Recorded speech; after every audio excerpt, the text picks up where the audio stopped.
Welcome to another Saturday in SEC country, and welcome to Starkville, Mississippi, and Davis Wade Stadium, where the Bulldogs of Mississippi State were the talk of the SEC heading to LSU last week. They looked great for 45 minutes, end up falling their first loss of the season. Today they look to bounce back against Bowling Green and get tuned up for Texas A&M next week as the cowbells are singing in Starkville.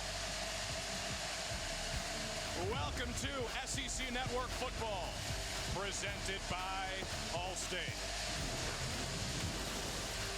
And welcome to a howling Davis Wade Stadium. Thanks for starting your Saturday with us, y'all. Drew Carter, Aaron Murray up top. We'll check in with Nicole Rigoni on the field in just a second.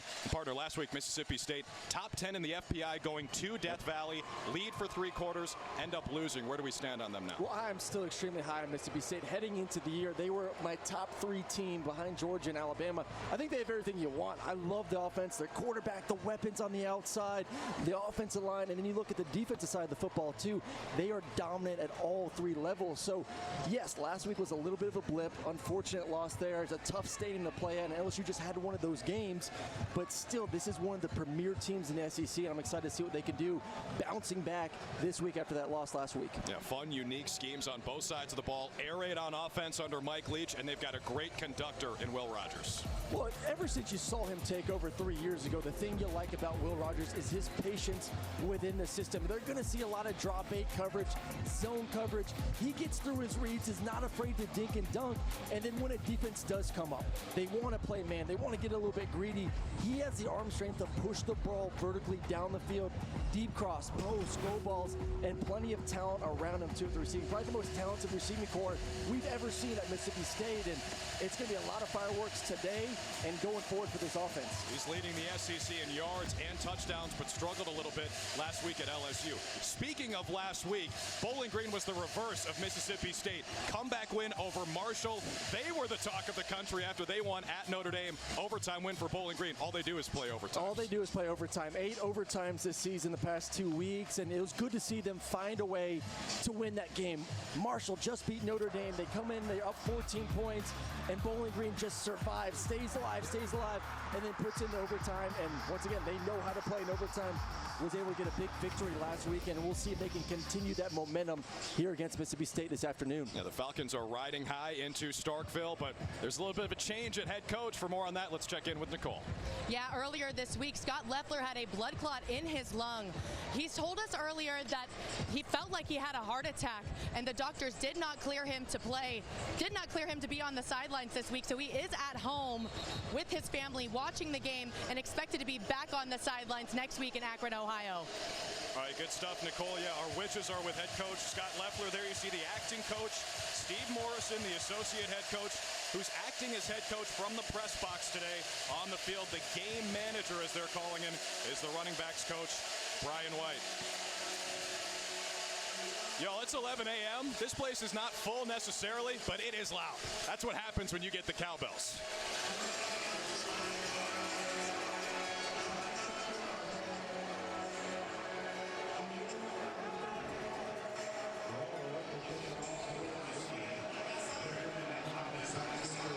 We're going to get a look at the air raid offense under Mike Leach to start, as Bowling Green will kick it away.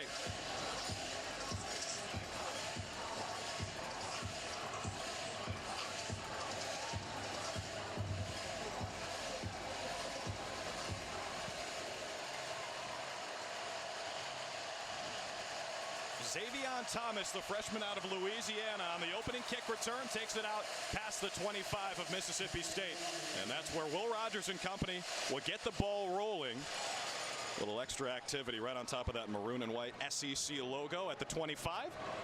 All good, and now we'll see Will Rogers, who last week, Aaron, only completed 57% at LSU, the lowest of his career, but a third-year starter and a prolific quarterback. Yeah, and last week, LSU was able to use that crowd noise to their advantage.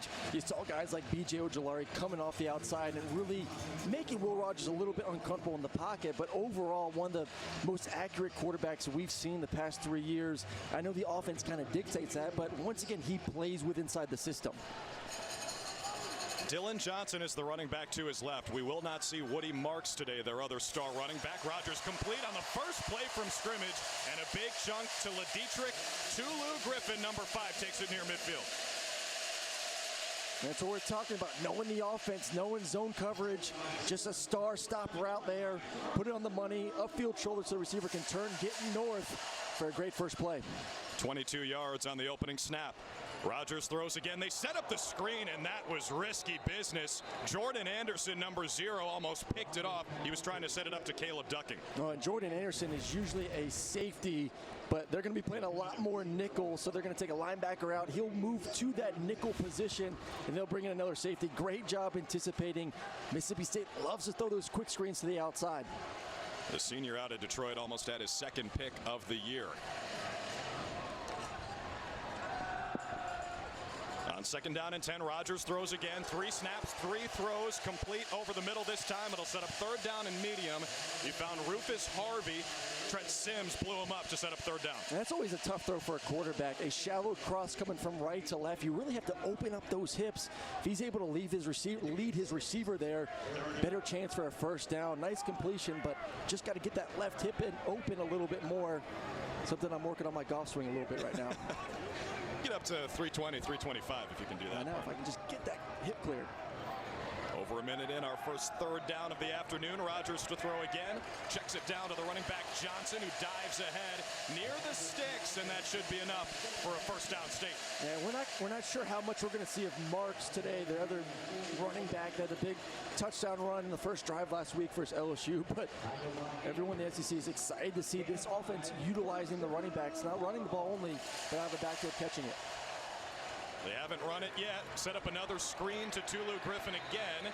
He's twisted down. Our first penalty of the afternoon on this play. David Smith is our referee. Face mask on the defense, number 4. 15-yard penalty will be added to the end of the run. First down. That's the starting corner, Deshaun Jones Jr. Well, they don't have to run the ball. 24 seconds. 1, 3, 2, 4. And in today's game, those passes, which we've seen a couple times in this drive already, I mean, that's essentially a run. It's just a receiving form of it. If you want to give us numbers out there on the outside, it's a quick, easy pitch for 3-4 yards. They've yet to run it here on this opening drive. Knocking on the red zone. Rodgers will throw again, and he'll cut it loose toward the end zone. Hold in, touchdown, State. Caleb Ducking gets the party started for the Bulldogs.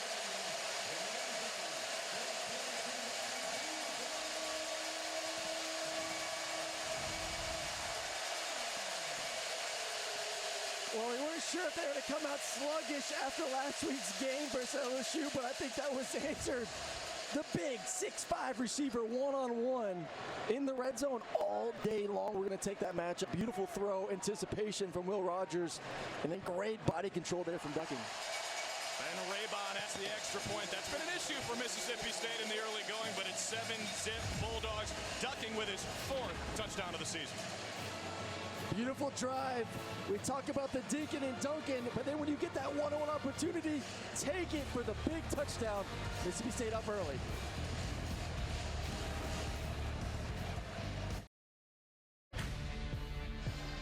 SEC Network Football is presented by Allstate, reminding you that football season is mayhem. And in part by T-Mobile, bringing 5G to hometowns across the SEC. As the team coming in earlier, welcome back to Start Vegas. And welcome back to Davis Wade Stadium, where so far so good for the Bulldogs. Less than 2 minutes on their opening drive. All passes, 5 plays, 54 yards.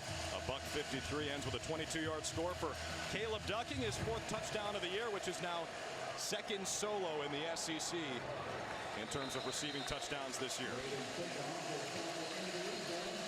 So what you got, Camden Orth, number 12 in white. First start for Bowling Green. Matt McDonald, number 3, is their typical starter. So the transfer from LIU, Long Island University, takes his place. And how about this for a place to make your first start? Yeah, not intimidating at all. You know, on the road, cowbells are ringing in. You're down 7-0 already. Welcome to the big boy league. And we're both excited to see Matt McDonald come out here and start. Unfortunate, going through some injuries from last weekend's big win in overtime. So Orth, they like his size. You're going to see a little bit more of a quarterback design runs at time for him. But just right now, his nerves, just nice, easy completion. Let's see if we can get him going. They told us they're not going to change the offense. He's been taking first-team reps all week, and he starts a little too tall for C.J. Lewis. The big Boston College transfer wide receiver couldn't squeeze it. Yeah, anytime there's any kind of jitters for a young quarterback or quarterback that hasn't played a lot, especially in this kind of environment, balls tend to sail. You don't really commit to the throw. And you know, my message to all quarterbacks is you've thrown a hitch run a million times in your life. Don't overthink it. Grip it, rip it, have some fun. This is a heck of an environment. Teron Keith is the running back. One way to get him comfortable is involve the running back, who's got 14 catches this year, 3rd most in the country. Here they give it to him right up the middle out of the shotgun. Keith burrows forward for a strong gain on 2nd down. Oh, I love how you say let's run the football. This defense is built to stop the run. They are thick up front. Their front 6, and then safeties that want to get nosy in the run game as well. But this is what Bowling Green needs to do. If you're going to have success, you got to get to 3rd and manageable.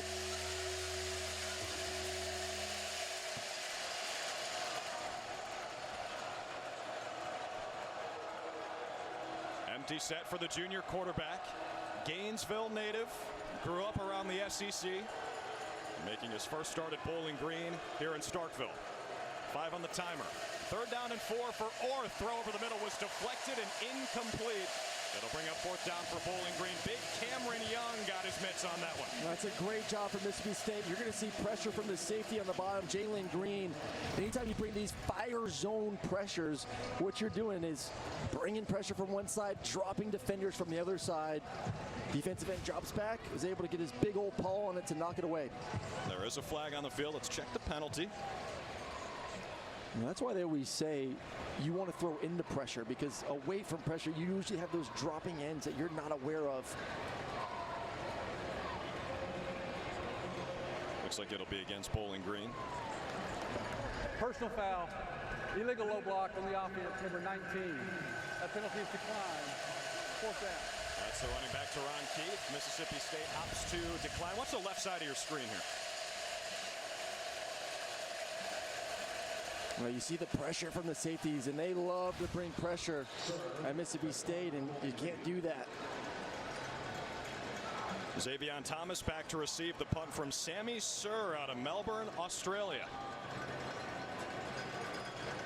And you see that Aussie-style kick. It's a short one. Barely is going to get to midfield, and it'll die around the 45 of Mississippi State.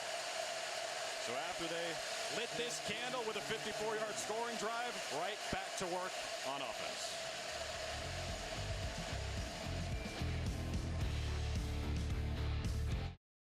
Roll that beautiful bean footage.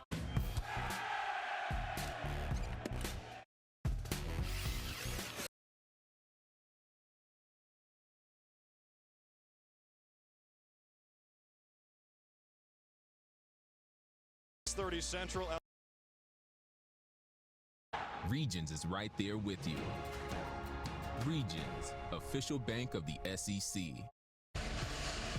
Our stellar SEC football lineup rolls on today at 4 Eastern, 3 Central, with number 16 Ole Miss hosting Tulsa, and at 7:30, 6:30 Central, LSU hosting New Mexico on SEC Network Plus, and then it's number 2 Alabama hosting Vanderbilt on SEC Network. Every game also available on the ESPN app, so you can watch Alabama kill Vanderbilt anywhere. Wow. Hey, man. Hey, don't be throwing that much shade on Vandy. They're 3-1 this year. It's no shade on Vandy. It's more so about the opponent. I know. Vandy making QB changes, though, this season. Thought Mike was going to be the guy. Yeah. Young freshman comes in there, looked pretty darn good last week. No QB changes here. It's Will Rogers back to work, and their first run of the game goes to Dylan Johnson, and they love this kid. He picks up 8 on first down. Cassius Howell brings him down after a solid chunk. You know, we think this air raid offense, and we think throw and throw and throw, and it's been funny watching this year, and I don't know if it's self-scout or what, but there's been more of a commitment to running the football from Mike Leach, which is great to see. Yeah, they're running it about twice as often this year as they did in his first 2 years in Starkville. Second down and 3, back to the air. Rogers throws a dart over the middle. There's ducking again. He's got a touchdown today. And now another first down. Bulldogs inside the 35. That's a great job by Will Rogers, scanning from left to right. And then there's going to be a free rusher in his face. And the quarterback stands in there. He knows that big dig route's coming from right to left.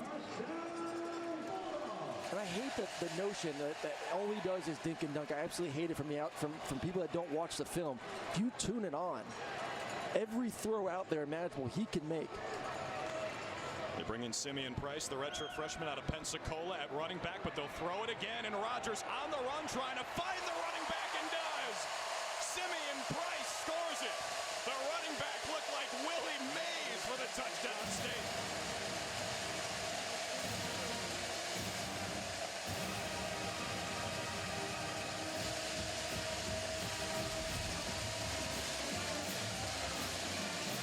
And a beautiful job from Will Rogers. You feel the pressure. Step up, step up, step up. Sees the too high coverage, knows his back is one-on-one against a linebacker. You love those matchups. Skill guys against linebackers or safeties. Just allowed his running back enough time to get on top of the coverage for a second touchdown pass this afternoon. First touchdown of Simeon Price's career.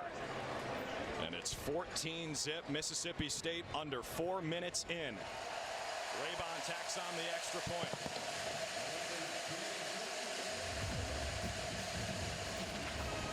You're going to give this offense short fields. They are going to take advantage of it. Move in the pocket, one-on-one. Easy touchdown for Mississippi State. Welcome back to SEC Network Football, presented by Allstate. Welcome to a jumping Davis Wade Stadium. It's not even noon yet, but the folks have shown up in a big way, and so have the Cowbells. 2 drives, 2 scores for State. Last one, a 32-yard touchdown catch by the running back, Simeon Price. First career touchdown for the redshirt freshman out of Pensacola. Both drives sub 2 minutes, both 50-plus yards, both end in touchdowns.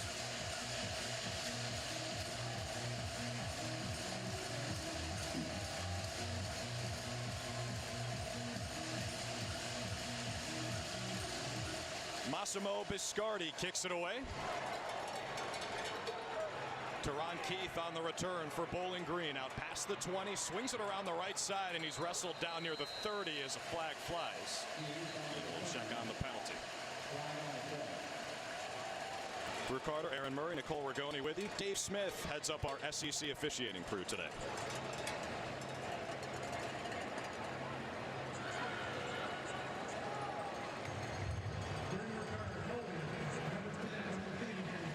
Penalty is 10 yards from the spot of the foul. First down. All right, so not only do you have a guy making his first Bowling Green start, bad field position in a loud place. And for more on the noise in here, let's go down to Nicole. Guys, it's not even completely filled in here, and the Cowbells are absolutely relentless.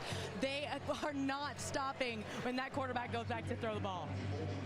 Yeah, Nicole, they've got Camden Orth, who did not expect to start probably this early for Bowling Green. I want to say this was my second away game as a freshman, was here at Mississippi State. I had South Carolina first, but when I came here, I was like, this is a different feeling when those Cowbells get ringing. And Orth will throw out of the play action set. He's got plenty of space, and they set it up. The tight end, Harold Fannin, in for the injured Christian Sims, and the true freshman from Canton, Ohio, has a solid gain on first down. Well, I like that. You saw the first play of the game was just an easy hitch to the left side, a little bit overthrown, but the coaching staff told us before this game he is athletic. You like to get him on the move, and when you get easy completions out in space where defenders aren't in your face, just nice settle. Once again, let's get the second and third and manageable. This is 2nd and 3 for Orth. Junior out of Gainesville. They keep it on the ground this time with Jason Patterson.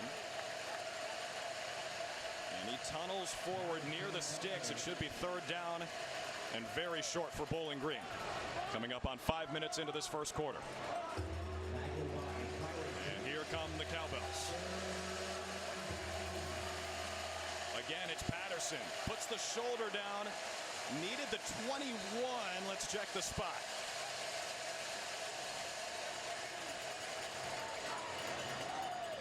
He's going to be just short. Fourth down. The sophomore out of Jacksonville didn't pick it up.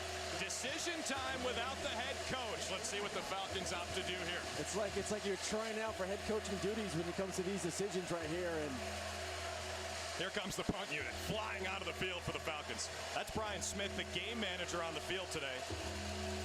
Acting coach Steve Morrison is up in the box. And the play clock dwindles. Bring out Sammy Sir again, freshman from Melbourne, to kick it away to Xavion Thomas. They get the snap away after the confusion, and this one's much better. High into the morning sky here in Starkville.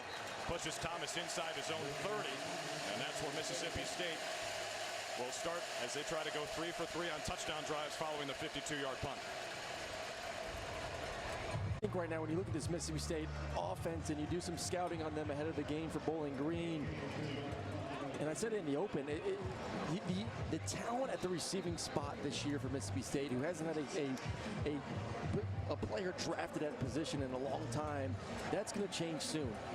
You got 4 or 5 guys that can play anywhere in this conference that all of a sudden you spread them out, you put them in one-on-one matchups with a quarterback that knows the system like the back of his hand.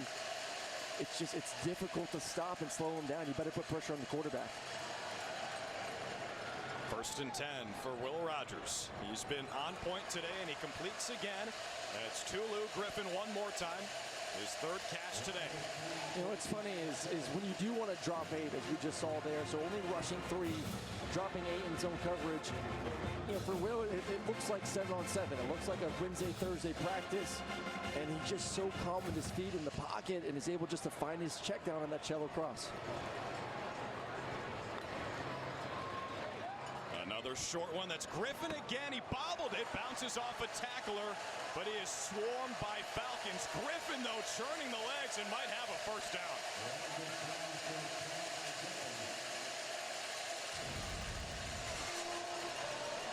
.510, 185, but mighty, low to the ground. Good concentration. That's why you got to wrap up. What an effort from the junior out of Philly. It does set up third down and short, though. Oh, and this is once again, this is going to be the difference in his football team this year. These situations, having the trust to run the football. Johnson's the running back. He gets the call, found a seam on the right side, enough for a first down past the 40. DJ Taylor in there first on the tackle. And I know Bowling Green brought some heat there. They wanted to turn it up there, anticipating run, but just in general, when you see this offense this year in third and medium situations, there all of a sudden is a threat to run the football, so you just can't drop back into coverage. And now they're moving another screen. This one's caught again. Rufus Harvey finds some space across midfield. First down, State. 13 yards on first down, moves the chains. Man, they move fast. Yeah, they're cranking up the tempo here. You and I had Tennessee last week, and obviously they're known as one of the faster teams in the country. Snapped the ball in 20 seconds, but Mississippi State's right there with pushing that tempo. He gets it early this time. Play clock under 20 as Rogers takes the snap and lost the rock. He pounces on it on the turf here at Davis Wade. But that was a little dicey. This is an inexperienced offensive line. LaQuinston Sharp is the center. Good snap, though. Yeah, snap was fine. No, it's you work on that drill all the time, and a lot of times what you do is you get like 4 or 5 footballs and you start throwing at the quarterback. You have to catch it, throw the bubble, catch it, throw the bubble, catch, throw the bubble. So they're used to, they've been doing it since high school, most of these offenses nowadays. So they're accustomed to what we like to say turning to, like a second baseman or shortstop, and just didn't get the ball enough in the palm of his hand there. I like that turning too, like Omar Vizquel back in the day.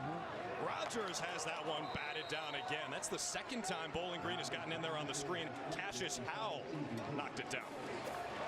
Oh, and that's why you have to turn too in those situations, because you're going to let a defensive end free because the offensive linemen are pulling to get to that next level.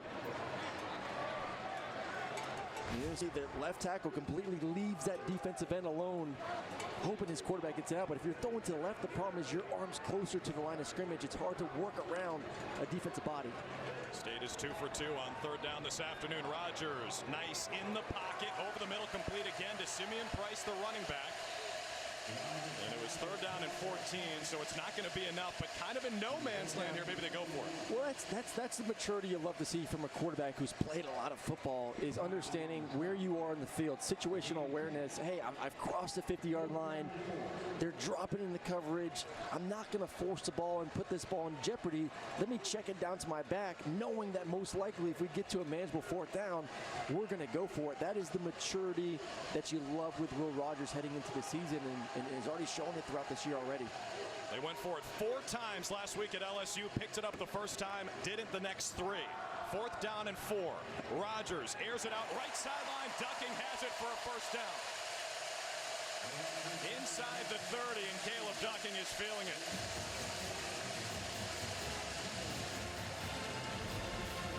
Well, he's feeling it, so is his quarterback. That's not an easy throw. The speed Omaha route, you have to throw it to the sideline, and it's nice. You got a 6'5" receiver with that kind of length on the outside to know that you can throw it high towards the out of bounds, and he's going to be able to snag it in there for the first down. They're real high on Caleb Ducking. Last year playing behind Makai Polk, who went over 1,000 yards in his only season in Starkville. Rodgers feeling the heat, and he gets crushed. Down near the 45, Bryce Brand was in there first, the West Virginia and Maryland transfer, along with Demetrius Hardiman. A little confusion between the right tackle and running back here. Someone needs to take the blitzing linebacker, and then someone needs to take the defensive end. They both go after the same player, and Will Rogers is unable to either step up or get out of the pressure. And this is some issues they had last week. The interior, the center and guards, they feel very good about. But you watch from last week versus LSU, those tackles struggled a little bit on the outside, picking up protections. Yeah, Sharp, the center, is the only guy who returned to this offensive line. Rodgers faked the screen. The pressure's on again. He dumps it down to the running back, Johnson, who leads the country and catches by a running back, but he is twisted down. Pressure applied again by Brand. I'm telling you, those tackles, and we're talking with the Bowling State coaching staff yesterday, we asked them, like, hey, man, if there's a weakness on this offense, what is there? What can you exploit? And they felt like their defensive ends, who are very talented defensive line in general, could have an opportunity to get after Will Rogers. Second, third, and long of this drive. They picked it up on fourth down last time. Rodgers in the pocket, checks it down again. It's Johnson one more time. He's surrounded by Falcons down at the 35. So what do you do here? It's a team that has struggled in the kicking game. Fourth down and forever. Yeah, you kick the football here. This is a little bit too aggressive going for it, especially when you know that most likely Bowling Green's just going to drop 8 in the coverage. It's a good opportunity to start to feel what your kicker can and can't do this season. It's a 52-yarder for Ben Raybon. Archer Trafford, the punter, will hold it. Raybon with that lefty boot, and that is money. Oh, man.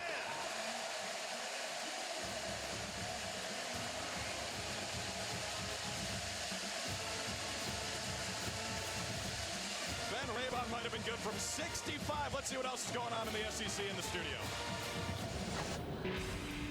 Thank you, Drew. Peter Burns back here in the studio. Busy day for SEC squads. And how about Brock Bowers, the end around? I swear I think he's a 28-year-old NFL All-Pro tight end.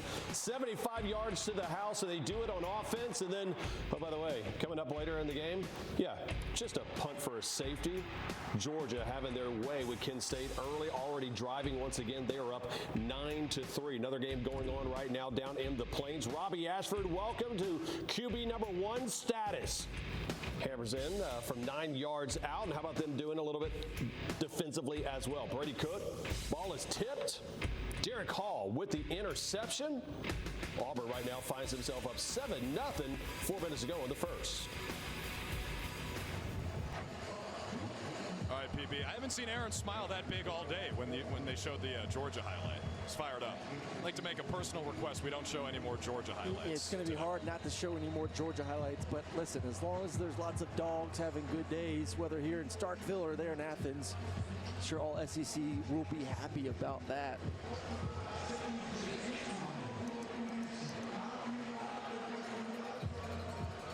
Massimo Biscardi does the kickoff duties after Ben Raybon's 52-yard field goal, and that's dropped. Teron Keith, the running back, picks it back up for Bowling Green, and he's taken down inside his own 20. Now, you might notice Mississippi State is wearing some new uniforms today, or really old uniforms. Let's go down to Nicole. Yeah, Mississippi State's wearing their throwback uniforms in honor of their first African-American varsity football players, Frank Dowsing Jr. and Robert Bell. Dowsing was a two-time All-SEC selection and All-American, but Bell was the fan favorite. When he would come onto the field, you would hear, "Give him hell, Robert Bell." Both have passed away, but their legacy lives on at Mississippi State. Great stuff, Nicole, too. Not just trailblazers, but great players, especially Dowsing, who was a first-team All-American defensive back. I like those threads, too. Those are nice. Back to work, Camden Orth tried to set up the screen to his running back, Teron Keith, who couldn't pull it in, second down. You talk about the uniforms where they're wearing today for Mississippi State, and asking a couple players and just people down there on the field before the games, like, you like them? Like, yeah, they're sweet. I mean, I would pull these out some more, yeah, especially those helmets. They look good in them. They needs to be more than just a once a year kind of thing. Yeah, they go back to the jerseys that Dowsing and Bell wore at practice all the way back in 1972. Under 3 to play in this first quarter. Second down and 10 for the backup quarterback Camden Orth, getting the start today. He's complete this time. Making one-man miss is C.J. Lewis, the transfer from Boston College, to set up third down. Talking to Bowling Green's coordinators yesterday, and asked him, hey, is there room to take some shots? Are you going to be able to have some explosive plays against this defense? And it's going to be tough. This is a defense that is a bend but don't break defense. They want to keep everything in front of you, especially when they get those 3 safety looks. And you just have to, as a quarterback, take those short gains. And then when the opportunity presents itself, you better complete it down the field.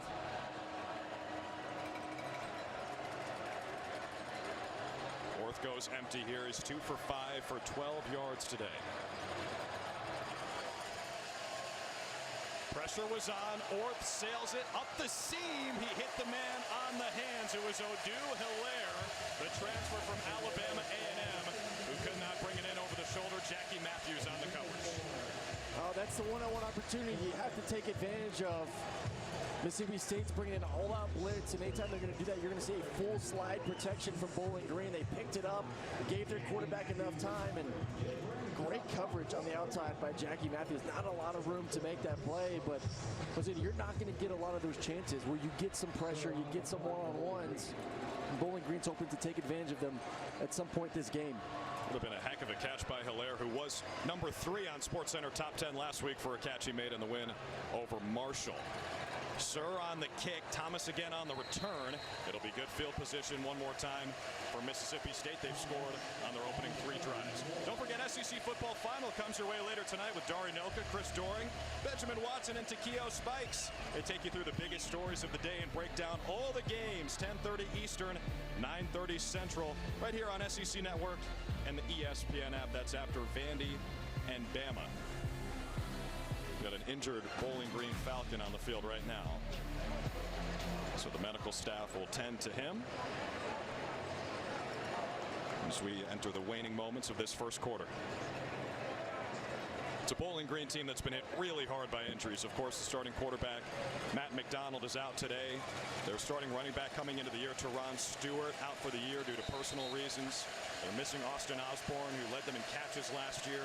Davon Ferguson, one of their best defensive players, is out. That's Trent Sims, the safety for Bowling Green. And that injury report continues to grow for the Falcons as they open up MAC play next week at Akron. Well, they're hoping a couple of these guys were questionable for Bowling Green of could you go, could you not? And we kind of have to look at this as, hey, we need to be healthy for action starting next week, and if we want a chance to win this conference, we're going to need some of those starters.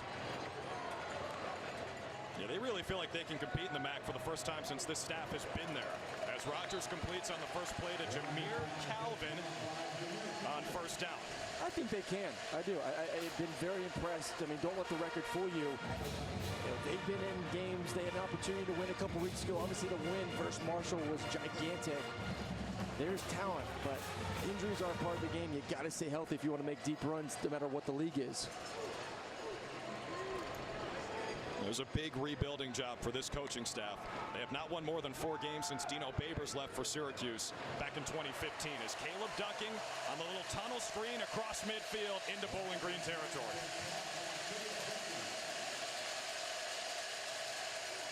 And he's a good-looking receiver. There's nothing about him. 6'5", range. And once again, if you get some matchups with him throughout this game, just the height advantage, you throw it up. He's got about 5 inches on everyone on that defense on the secondary. Yeah, Steve Spurrier Jr., who helps out with the wide receivers and coordinating the pass game here, says he knew his time was coming after Polk left last year and Ducking has taken advantage.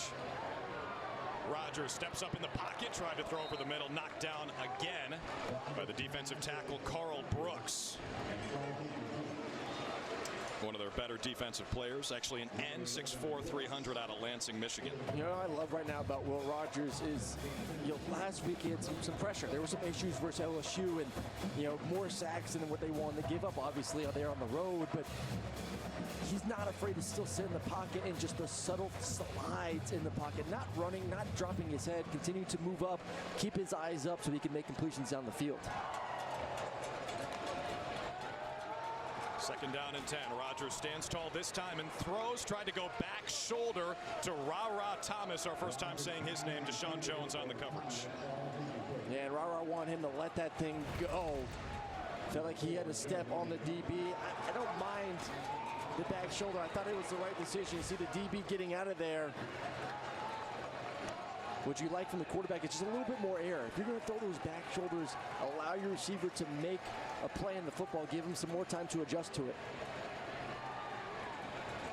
3rd and 10 for State. 4 wide receivers for Rogers. They throw the screen again to Ducking, this time around toward the sideline as a flag comes flying in and hit a Mississippi State player, Jaden Wally, right in the torso. Ducking was near the sticks, and let's check the flag. Yeah, it can be a holding on Williams. Holding on the offense, number 85. 10-yard penalty from the spot of the foul. Replay, 3rd down. That's a wide receiver, Austin Williams, the 6th-year senior.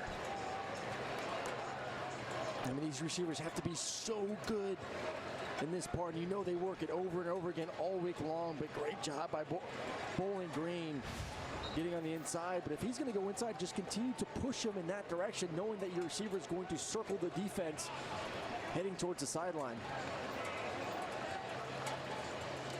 About a 3-second difference here. Play clock and game clock. 3rd down and 20. State is 2 for 4 on 3rd down this afternoon. Play clock's at 3. Play clock at 1. Rogers gets the snap. Throws right side. There's Ducking again. He has been busy in this first quarter. Tiptoes out of bounds near the 45-yard line. It'll set up 4th down and about 6 or 7. Or check that, 4th down and 11. So we'll see what State opts to do here near midfield, but they are rocking and rolling. 17-zip over Bowling Green after a couple passing touchdowns on the first 2 drives. Bulldogs bouncing back in a big way.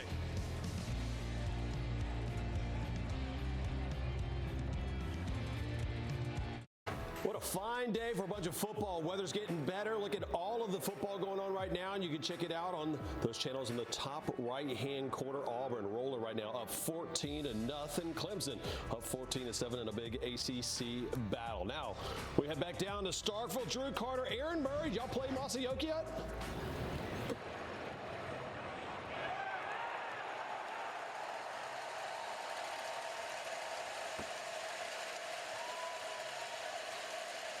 Is that true? That's what the rumors are. You didn't get the invite because I played before I got to Stark Vegas. That's why. But we got the night games. We'll sneak in a little early morning round going forward. You still owe me from last weekend. Just FYI. I do. Closest to the pin challenge. Don't do it against Aaron Murray. Just some advice. Or Peter Burns. Yeah. Peter Burns got me a couple times. So I'm coming for PB, though. Him and his skinny little legs. That was a heck of a punt.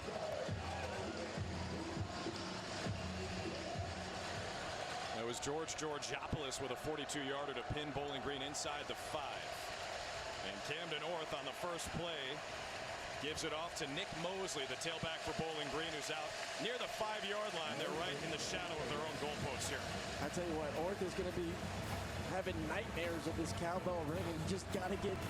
When you're in hostile environments, the goal is, can you just get one first down? And you always feel like, as a quarterback, once you get one first down, it turns to quiet the crowd a little bit, and you can communicate a little bit more effectively. But anytime you're backed up or in the red zone on the other side, those bells are going to be ringing like crazy.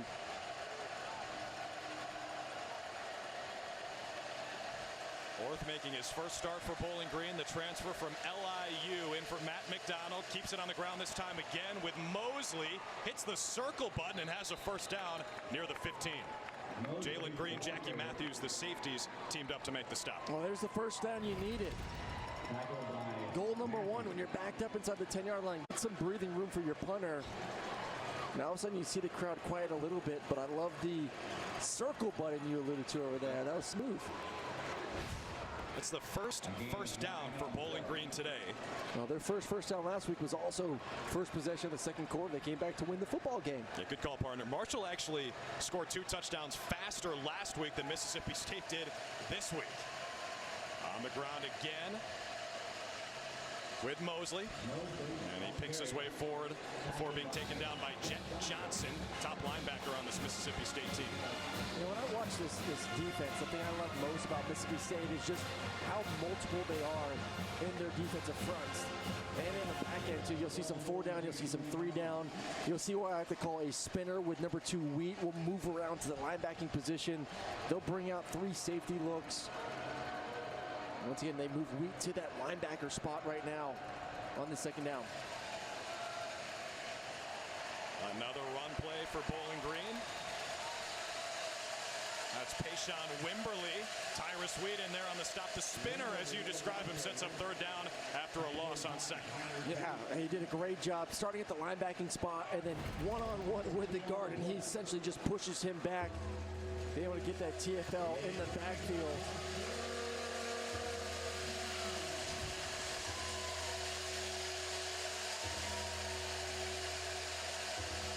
Here's when Mississippi State likes to dial up the pressure when they get these 3 down looks, moving linebackers around, trying to create some confusion for the offensive line. And we'll see if defensive coordinator Zach Arnett heats him up a little bit here. I mean, it's a pain in the butt. Who are you going to declare?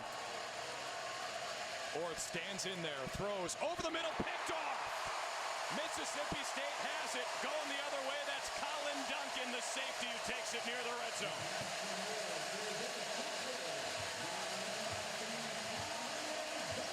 A flag on the field, so we'll check it. A couple of markers back near the 20 and 25.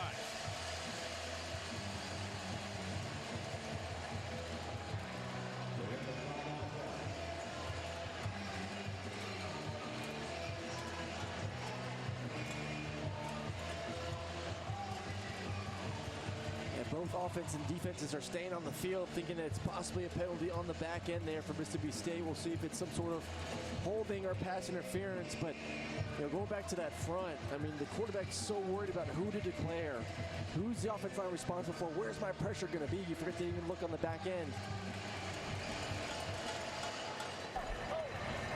There are 2 fouls on the play. One occurred prior to the interception.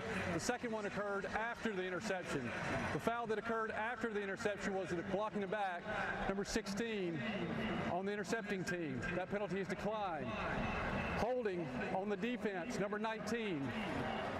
That foul occurred prior to the pass. 10 yards from the previous spot, first down. So it's Duncan on the hold. That wipes away his interception. His older brother CJ was one of Vandy's top receivers a few years ago. Colin might have a claim to the best hands in the family now, but the interception will not count. Yeah, I don't know about that call. We'll have to get some more looks on the possible holding penalty on the back end. Anyways, it's not going to be 19. If anything, it's Forbes there, number 13, but I mean, a little bit of a hole, but nothing terrible that I would call. It sets up first down and 10 for Bowling Green. Orth on the play fake. He pumped once, he's still got it. Now he cuts it loose down the sideline. That's caught through contact by Andrew Bench, the tight end, with 2 flags on the field. What a catch by Big 89. What a throw. That's a, you know, I'm like, throw the ball away, throw the ball away, throw the ball away. Don't do it, don't do it. Okay, good throw, good throw. That's a risky situation, but hey, man, you got to take some chances when you're going against this defense and pray that it works out for you. Prior to the pass, holding on the defense. That penalty is declined. Result of the play with the first down. Well, I guess when you got a big tight end body on the outside and Bench and tremendous concentration by him to reel this thing in there, but this is what you teach you not to do as a quarterback. Don't just throw it up, but and you know what? Sometimes you're just feeling it. You got to give it a little toe tap. Great concentration though. It was a gain of 31 for 6'3", 250 Bench. And now they keep it on the ground with Jason Patterson into Bulldogs territory. Falcons for the first time today. Well, let's remember, I mean, this drive started inside the 5-yard line, was able to get the first down on a great run. Interception, neglected by a holding penalty on the outside, and then a big explosive play on the bootleg.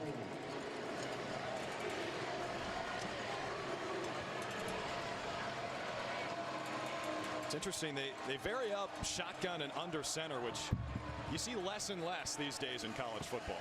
But Orth starts under center this time on the play fake. He connects with Fannin, the freshman tight end, who's dragged down after gaining the first down, and Bowling Green's moving here.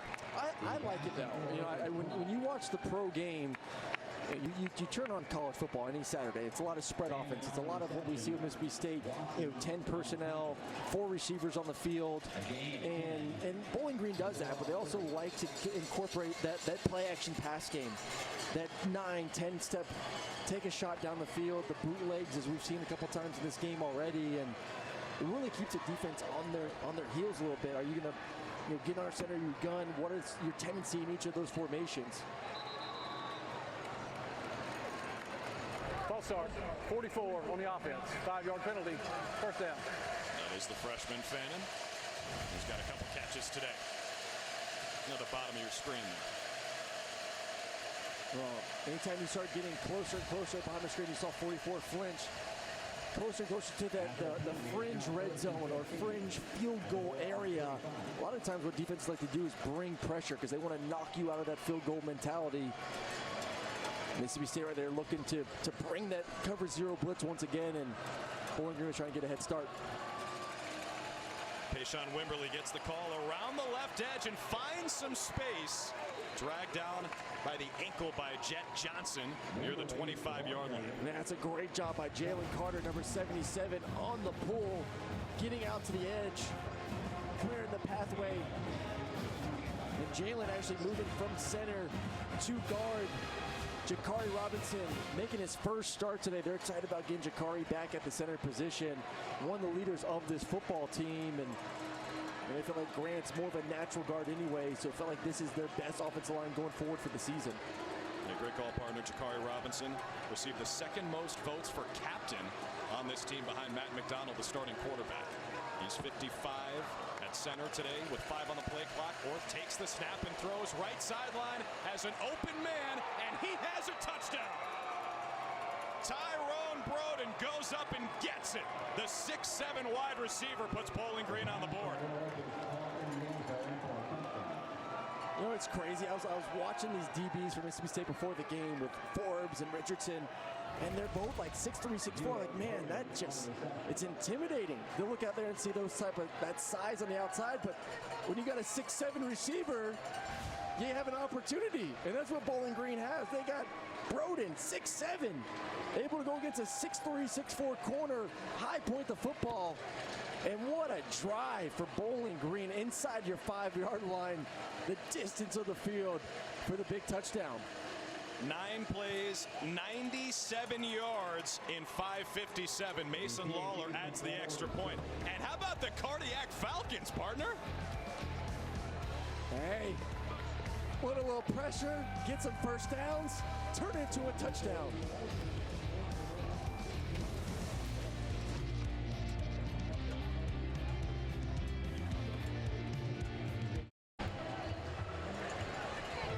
How about the drive for Bowling Green after 3 and outs to start their game? They go 9 plays, 97 yards, 5:57 on the drive, capped off by Tyrone Broden, big number zeros, touchdown catch of 25 yards. Broden at 6'7" is tied for the tallest wide receiver in FBS with 3 guys from the ACC. He showed off the height there, winning the jump ball and putting the Falcons on the board.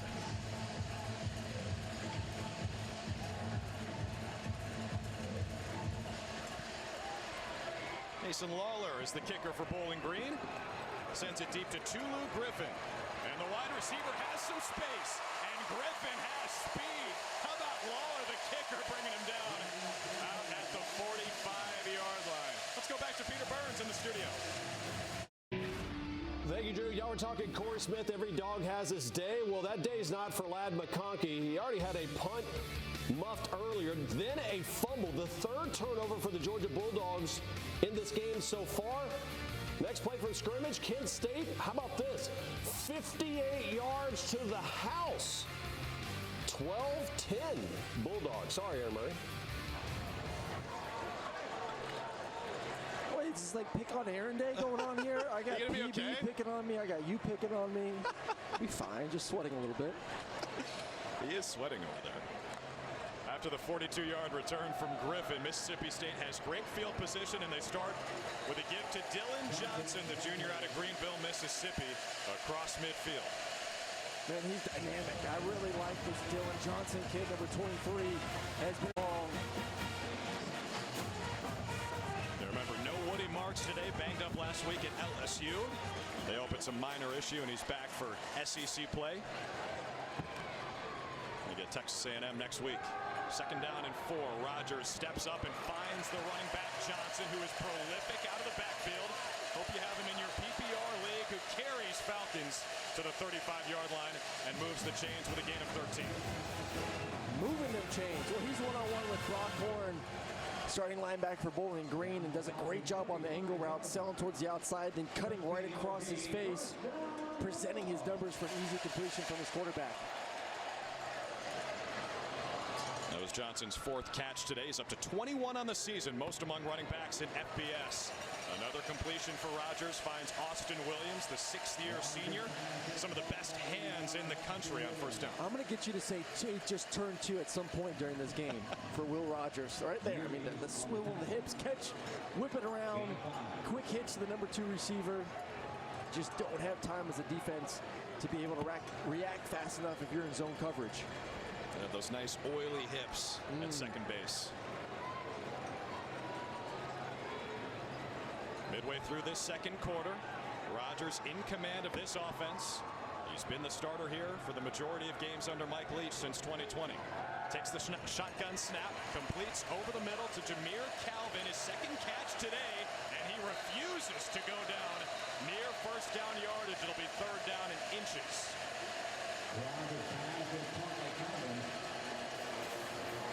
That's what I love about these receivers. You know, we got the big guys and ducking on the outside, but even these slot receivers, it's the 2nd time we've seen one of these more elusive, not as big body receivers catch it, be able to take contact, stay on their feet, and then continue to truck forward to try to get first downs. Johnson's back in there next to Rogers. We saw them run in short yardage a lot last week at LSU. This time they'll throw, and Rogers on the end route has ducking for another score.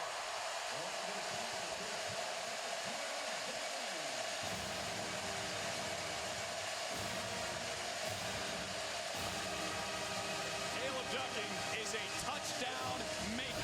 second of the first half. It's a beautiful job on the skinny post. You see how friendly he takes it right across the DB's face. And a DB, when you're 6'4", 6'5" as a receiver, just does not have the room to come over top of him.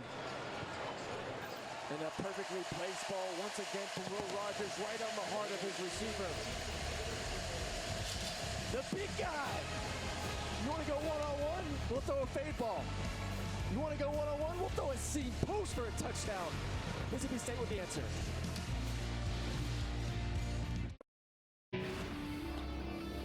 Peter Burns, another studio update in Athens. Georgia has found a new star running back. He just happens to play tight end and all the other positions as well. Brock Bowers, his second rushing touchdown of the day. Dogs up 9. I tell you what, give Bowers the Heisman. I mean, I've been pumping Stetson in there, but I mean, Bowers is running it, catching it. Mr. Do-It-All. The issue is, like, you can eliminate a tight end, just like a defensive player. You can eliminate them from a game if you wanted to. But man, is he good. And you know what the scary thing is? He's only a sophomore. Oh my gosh. Only a sophomore. I'm with Peter. I think he said earlier this guy's like a 28-year-old man. Go even higher than that. It's a 35-year-old man named Mike Honcho. It's a second Mike Honcho reference in 2 weeks, partner. We were in Knoxville last week, so it's on the brand.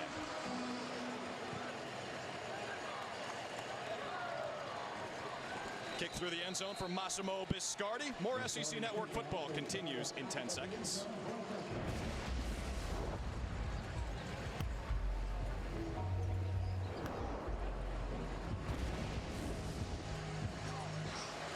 That looked pretty nice.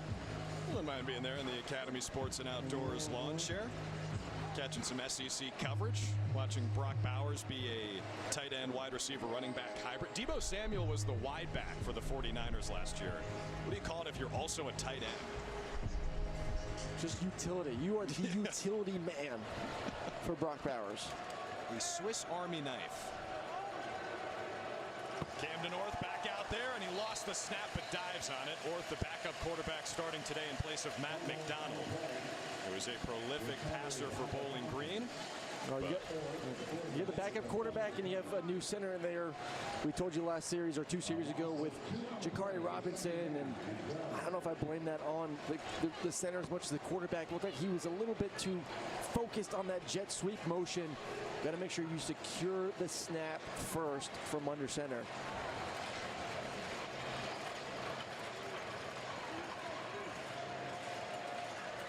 Orth did take the first team reps in practice this week, but hard to simulate this unless you have about 50,000 cowbells. Orth complete to the running back. Jason Patterson lowers the shoulder, out of bounds, sets up third down. There is Matt McDonald. Son of a former quarterback at USC, you might remember Paul McDonald. He was 22-1-1 in a couple of years as the starter at USC back in the day and shared the backfield with a couple Heisman winners, Marcus Allen and Charles White, national champion back in 1978. And his son Matt, a SoCal guy, has been at Boston College and now Bowling Green. 5 minutes in this first half. 3rd down and 7 for Camden Orth.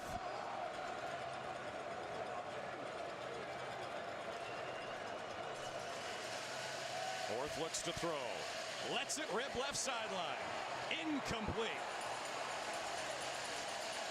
He was trying to hook up with Odu Hilaire, his big play threat, who made a huge catch last week against Marshall. 4th down. Well, and Forbes just had him the entire time. If there's an opportunity to throw a back shoulder fade, that was the one.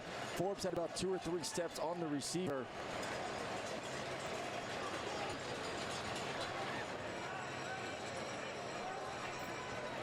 That's a big stop for Mississippi State, because that was obviously sure they were not happy and got chewed out a little bit after that last 90-plus yard drive given up for a touchdown. Yeah, good point. 9 plays, 97 yards after Bowling Green started inside their own 5. Xavion Thomas back to receive the punt from Sammy Sir. It's another short one that falls out of bounds just past midfield. Mississippi State back to work on offense, up by 17 as the cowbells are ringing. Monday at 7 Eastern, 6 Central, join Spencer Hall and Richard Johnson for Thinking Out Loud. They break down the weekend on the gridiron, talk about the hottest topics for the coming week, and preview Saturday's biggest games right here on SEC Network and the ESPN app. Drew Carter, Aaron Murray, Nicole Rigoni back with you at Davis Wade Stadium in Starkville. Mississippi State has been dynamite offensively. Will Rogers 20 of 24 for 219 and 3 touchdowns against Bowling Green today. One of those touchdowns went to Simeon Price. They fake it to him on the ground and set up the screen for Rufus Harvey, who dances inside the 40. DJ Taylor, the Wake Forest transfer, finally tackled him after 16 yards. Man, the speed and explosion from Rufus when he catches all these receivers. They love the tunnel screens. We've seen it over and over again. If you give any space on the outside, once again, it's just another long extension of a run play for this offense. And we saw Mike Leach there. They are actually running the ball statistically more often than they have in his first 2 years, but those short passes essentially act the same way. That one is incomplete, trying to hook up with the running back Price, who almost snared it with one hand. Jordan Anderson in there to break it up. Well, I'm actually a little bit surprised, and I think we've seen a little bit more running to the first 3 games than we've seen today, and they've had some lighter boxes. So when we say light box, it's 4 or 5 guys in there. And you got numbers because you have to match that with your offensive line, and they've had some opportunities to run the ball just like right now, 5 guys in the box. High snap for Rogers. Plenty of time. Throws a strike over the middle. Caught again inside the 25. Antonio Harmon moves the chains. Well, I guess, too, when you had a quarterback that's on and dealing like this, and it feels like 7-on-7 for Will Rogers, just how comfortable he is in the pocket. You know, when you're in play zone defense, eventually someone's going to get open. You give a quarterback 5 seconds to throw it. These receivers are too talented not to have a feel for when to settle. Get enough time to get some ice cream back there in the pocket. Under 4 in the second quarter. Rogers again with all day. Now he escapes the pocket. Rogers keeps his eyes downfield, throws toward the corner, and it's caught inside the 5. Jaden Wally makes the stab near the pylon. They got to take a look at this. If he would have caught it clean initially, I would have said catch, but once again, eating vanilla chocolate ice cream, anything he was for Will Rogers. What a throw. And you're going to see a little bit of a... Oh, I like it. I love it. What a catch. Wally a little banged up. He's now got a catch in 26 consecutive games, which is the 3rd longest streak in the SEC. His teammate Woody Marks, not playing today, is at 27. First and goal from the 2. Rogers looks left, caught, touchdown State. Jameer Calvin. And the Bulldogs are pouring it on.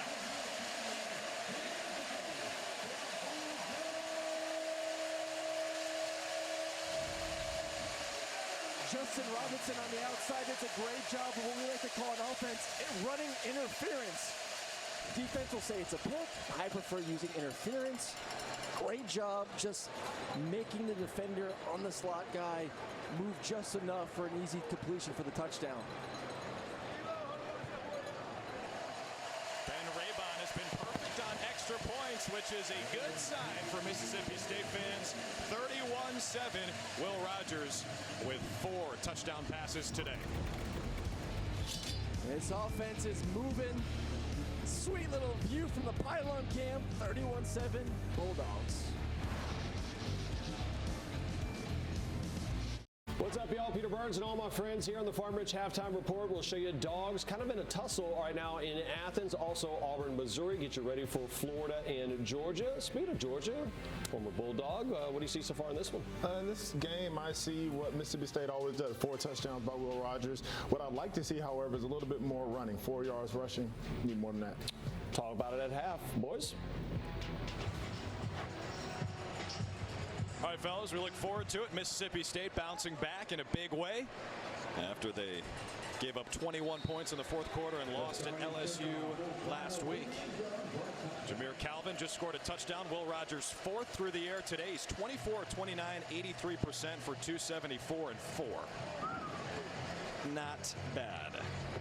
That's like when you wake up on a Saturday morning, as beautiful it is today here in Starkville, it's what you dream about doing in the first half, and he's done it a lot in his career.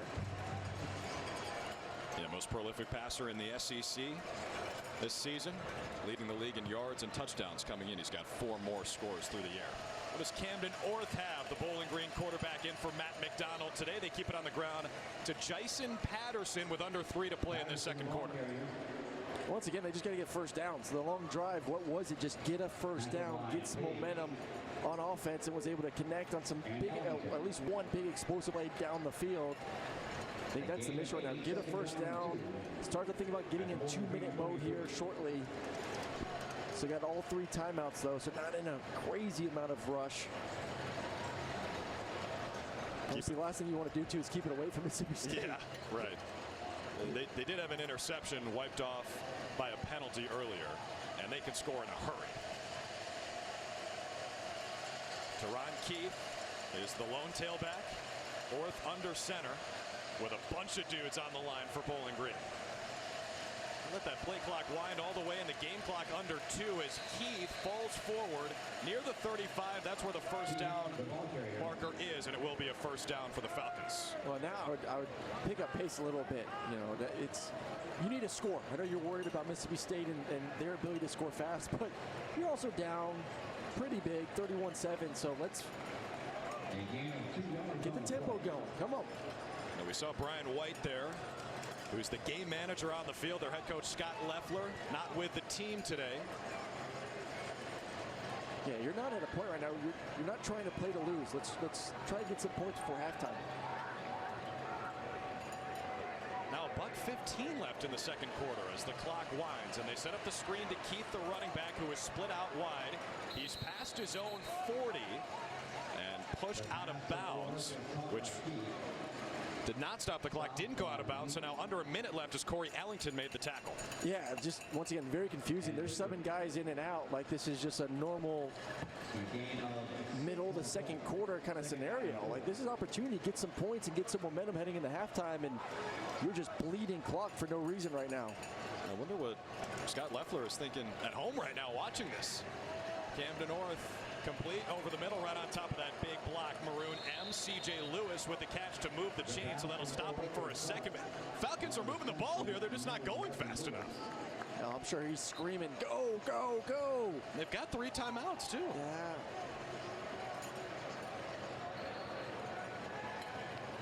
Orth throws the out route, and they stay in bounds. That's Tyrone Broden, who caught a touchdown earlier, and finally Bowling Green will use a timeout. There's Brian White, again the acting game manager on the field. Up in the box, Steve Morrison is the acting head coach. So with 22 seconds left, Bowling Green finally freezes it. Yeah, I mean, I think once you got the first down, to me it was, okay, we got the first down, let's go. Let's turn this thing into a 2-minute drive. Let's try to push the ball.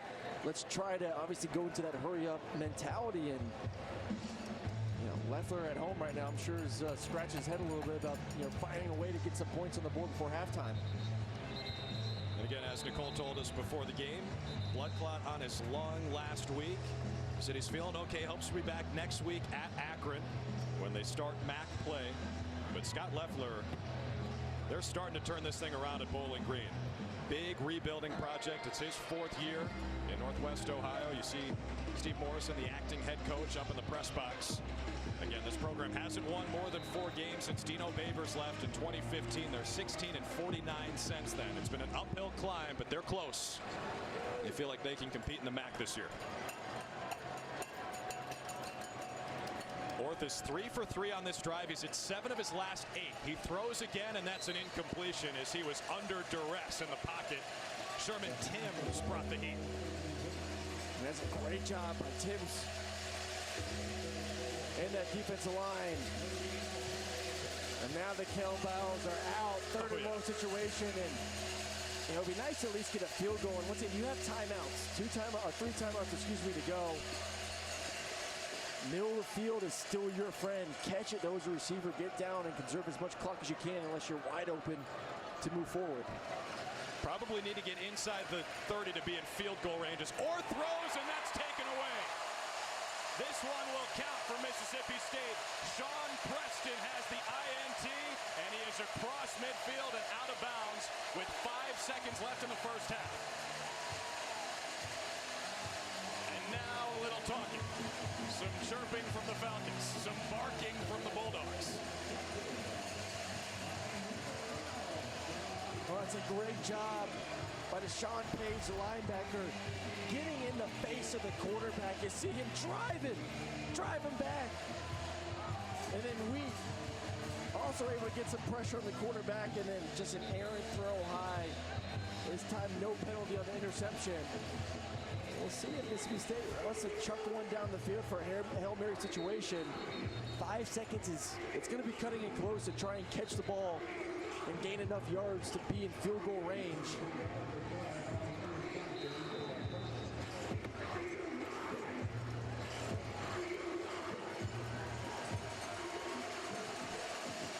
Let's see what the Pirate Mike Leach styles up here with 5 seconds left in the first half.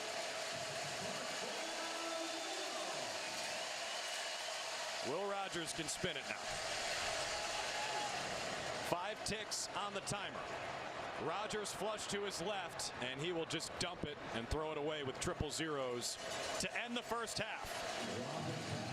That's going to bring his completion percentage down. He's 24 of 30 in the first half for 274 yards and 4 scores.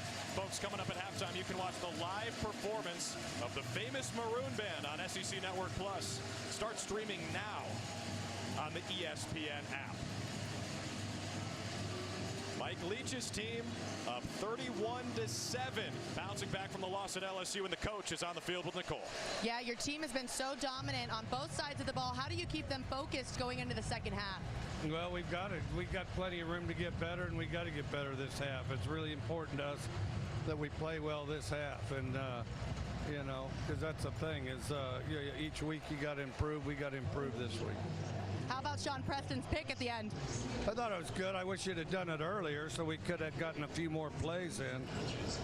Thanks, Coach. All right, thank you. All right, thanks, Nicole. Mike Leach has preached consistency all week, so hoping his team keeps this lead nice and sizable over Bowling Green 31-7 at the break. Let's go to the studio with Peter Burns and company. Take it away, fellas. Welcome back to SEC Network Football, presented by Allstate. And welcome back to Davis Wade Stadium in Starkville, where it's all Mississippi State against Bowling Green. 31-7, the Bulldogs bouncing back after the loss in Death Valley last week.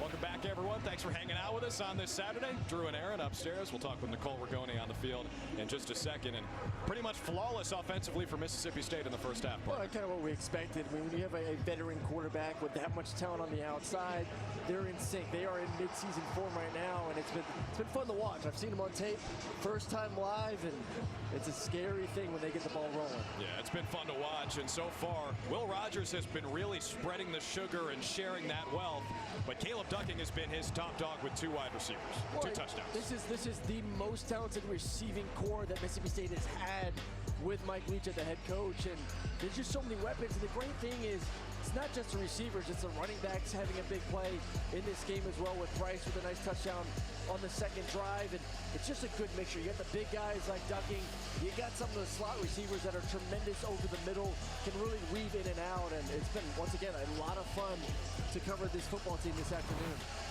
Yeah, a little dinking and dunking from Will Rogers, but he's also spun it a few times, and he has been as impressive as it gets statistically through the first 30 minutes, as Bowling Green will start with a football to begin this third quarter. Massimo Biscardi's kick through the end zone, and the Falcons will start at the 25. Bowling Green, in case you're just joining us, is Sans head coach Scott Leffler out with a health issue, hoping to have him back next week at Akron to start MAC play. Coach Leffler, we know you're watching at home. Get well soon, my friend. Also missing their starting quarterback, Matt McDonald, so it has been Camden Orth, the transfer from LIU, the junior out of Gainesville, Florida, making his first Bowling Green start. And the They start on the ground with Jason Patterson around the left side, and the Falcons pick up 3 on the first play of the second half. Let's go down to Nicole. Yeah, I talked to acting head coach Steve Morrison. He said we have to have a better field position in all 3 phases. Special teams need to help us out a lot more. We need to play physical, play together, and play tough. Yeah, there is Steve Morrison, acting head coach in the booth, also coaches the inside linebackers. Down on the field, you see the running I backs just didn't coach, have that memory. Brian White, who is the game manager on the field.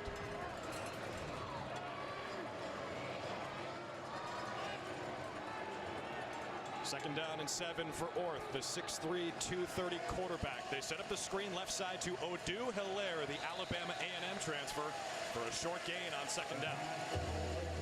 Well, let's see right now as Orth has calmed down heading into halftime. I actually thought he played just fine in the first half. Let's not forget, this is one of the premier defenses in the SEC, the best conference in all of America that you're getting your first start against. So I thought a little bit jitters early, but I love the fact they got him on the move a couple times, some play action passes, some bootlegs, easy throws.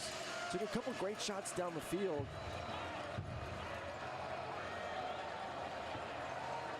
Bowling Green with a 3rd down and 5. They're fresh off the win over Marshall last week in overtime. Orth, here comes the heat, and he got smushed.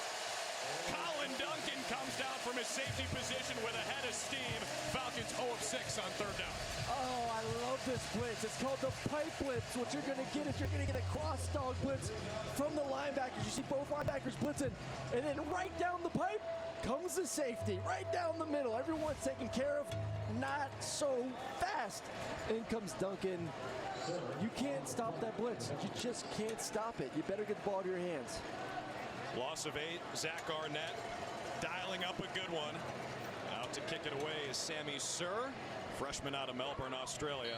Xavion Thomas, the freshman out of Louisiana, calls for the fair catch near his own 35-yard line. Well, not many adjustments need to be made for Mississippi State. That was a thing of perfection there in the first half from Will Rogers and company. 274 passing yards, 4 touchdowns. Really having his way. And this is what this offense needed. A little bit of issues last week, especially when it came to protection up front. Will Rogers was not as accurate as we've seen him in his career. So to have a bounce-back game like this in the first half definitely gets you excited for what this team can do as SEC play continues. Last week, sacked 4 times, 57% completion, the lowest of his career. 3rd-year starter for Mike Leach, and they start on the ground with Dylan Johnson, and look out! Across midfield, Johnson down the right sideline, barreled out of bounds by Deshaun Jones after a massive gain on the first play of the second half. And tremendous job by this offensive line. Love the big boys. Lasoya, the center, number 64, getting up to the second level. And you expect that there's such a big first half throwing the football. They come out throwing it once again, not so fast. Great run to get things going. Johnson goes for 40, and Rogers to the air. Incomplete, and that is a rare sight. Austin Williams never drops passes, but that time he couldn't hang on. You know what's interesting? Last week versus LSU in the second half, one of the things that hurt them, along with the protection of Will Rogers, was a lot of missed opportunities catching the football. There was drops on drops on drops, something that you don't see a lot from this football team, and that's just a lack of concentration. Letting the ball come in there into your shoulder pads, got to go get it with your hands secured and bring it in. But that's what hurt them last week. You got to keep focused for the entire length of a football game. Williams' career drop rate 1%, lowest in the SEC, and they'll get 5 yards here on the offsides. David Smith is our referee.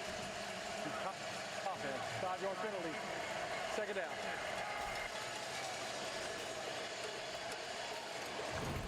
Carl Brooks. I mean, I know you want to get a head start, against this offense, but my man. That was egregious. Sets up 2nd and 5. For Rogers, they set up another screen, and again it's Caleb Ducking, who scored twice in the first half. He's got 5 receiving touchdowns this year, tied for 2nd in the country.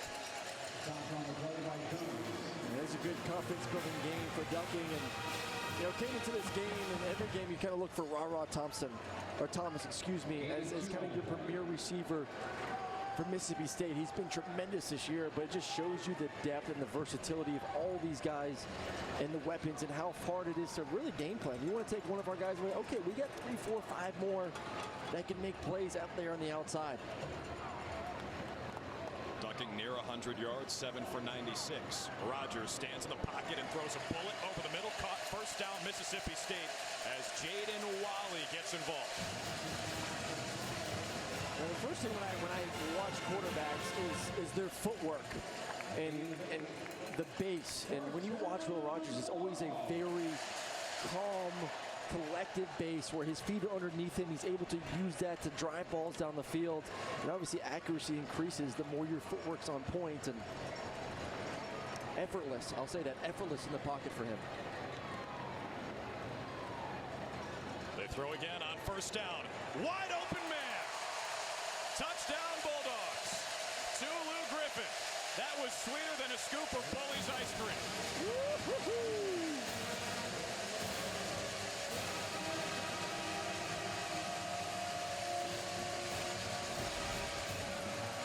And that ice cream was pretty sweet during halftime, I'll tell you what, but that might have been sweeter. Cover 2, soft spot in the zone, and it's like throwing over a goalpost for Will Rogers. You got to get it up and down over the defender.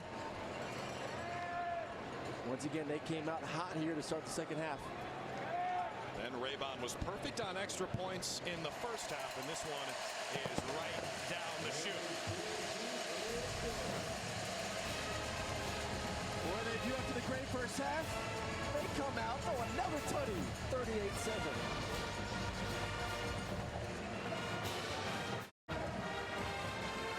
Extra Yard for Teachers Week is an annual back-to-school effort led by the College Football Playoff Foundation that brings college sports together to recognize and show appreciation for great teachers across the country.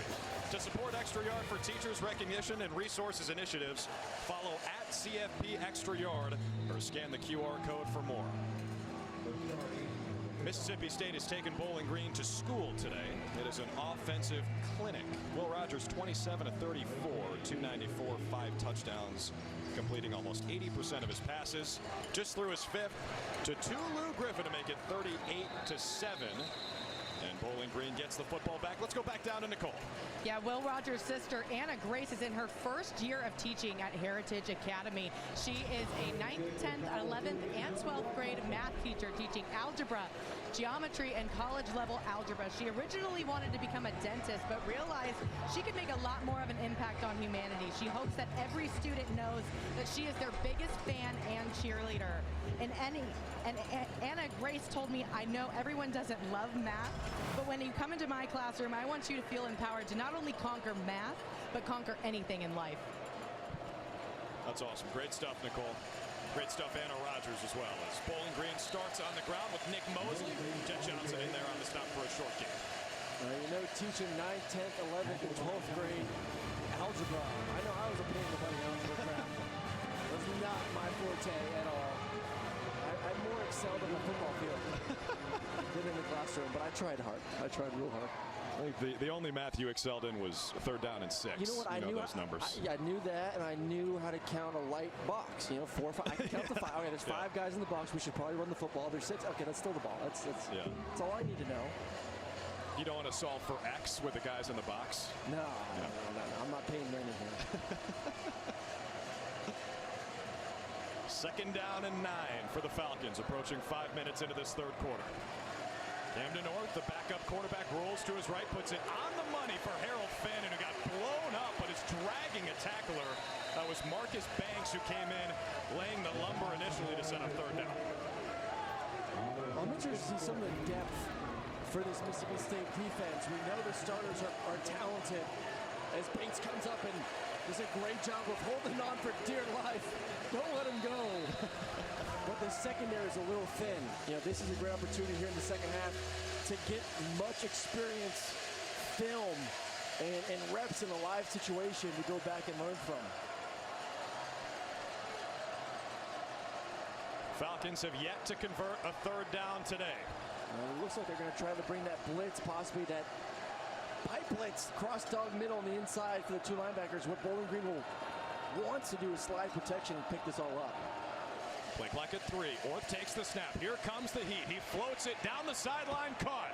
Odoo-Hilaire moves the sticks. How about that throw from the backup quarterback for 18? Well, it starts with the protection up front. They knew pressure was coming, so they're going to slide protection, essentially turning it into a zone blocking scheme. You see the offensive linemen all going left, running backs there to help.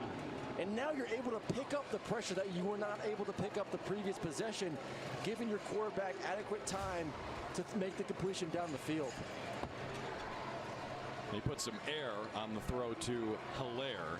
That's his second catch today. He's now got a catch in 26 consecutive games going back to his time at Alabama A&M. First time they've converted a third down today, Bowling Green. Near midfield, Orth on the give. The jet sweep is going nowhere. Payshawn Wimberly didn't have a prayer. DeMonte Russell in there first.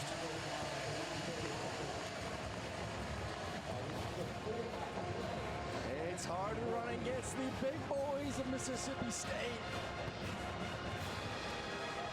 And you're going to see TFLs after they're built.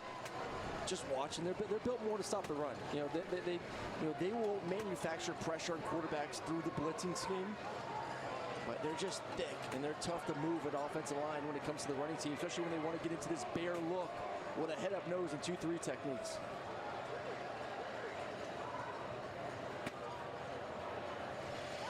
On second down and 14, Orth feels the heat. Has to leave to his left. Orth showing off the Jets. The turf monster nearly got him, but he skirts out of bounds after a gain of 5.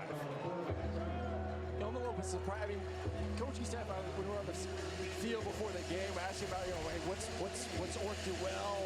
What are some of his strengths? What can we possibly see in this game? And they said, hey, look out for more of the quarterback run. He's a good size, thick body, decent runner. And we haven't been able to see as much of that with him in this ball game to kind of manufacture some running yards. Anytime you're going against a defense that's a little bit bigger than you are and stronger up front, if you can get an extra hat by including the quarterback in the run, that's how you steal some yards in the run game. Bowling Green just converted on third down for the first time today. This is 3rd and 9. Orth evades the rush once, and then he gets dumped. Nathaniel Watson. Buki will get credit for that one. Loss of 5 sets up 4th and 14. Thurman Timms did a great job once again doing the inside move on the right tackle, being able to come underneath, forcing the quarterback to get off his spot. Then from there, you're just trying to survive as a quarterback. You're moving that much, just protect the football, go down, and do what you can. Pookie Watson had a game-high 11 tackles last week, tied with DeCamerion Richardson, the cornerback. And he has a sack here, sets up the punt. Sammy Sir out to kick it away again. Almost got there. Sir gets it away. It's a solid spiraling kick. Inside the 15 is where Xavion Thomas calls for the fair catch. And that's where SS Starkville will embark on another journey. They hope to the end zone. 38-7 Bulldogs.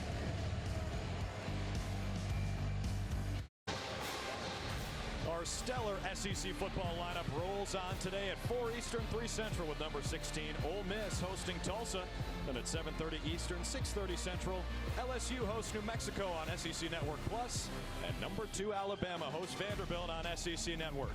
Every game is also available on the ESPN app, so you can watch anywhere. And folks, I highly recommend watching the Ole Miss Rebels against Tulsa today.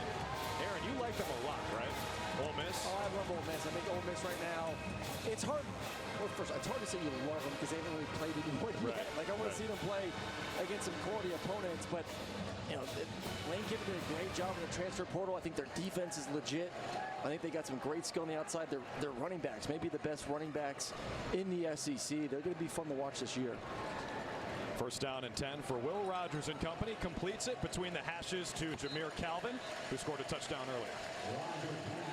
I know it's this rivalry game between Mississippi State and Ole Miss at the end of the season is going to be electric. I'm telling you, these two teams could be the number 2 and 3 team in the SEC West come end of the season. That's a great call. Might have shades of 2014 with an Egg Bowl with 2 teams in the top 10 or so. Second down and 2. Rodgers complete again. That's Ra Thomas, their leading receiver, coming in. The ball is on the turf.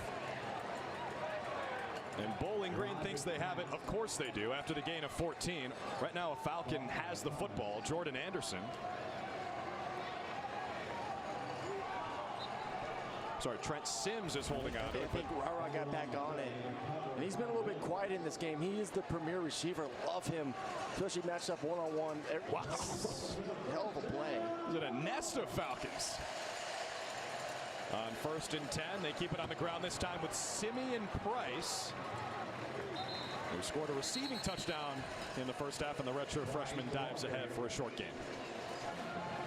And going back to Ra, and I think it may be even good news, once again, that you know you have him on the outside, but some of these other receivers are continuing to step up and make plays in this offense.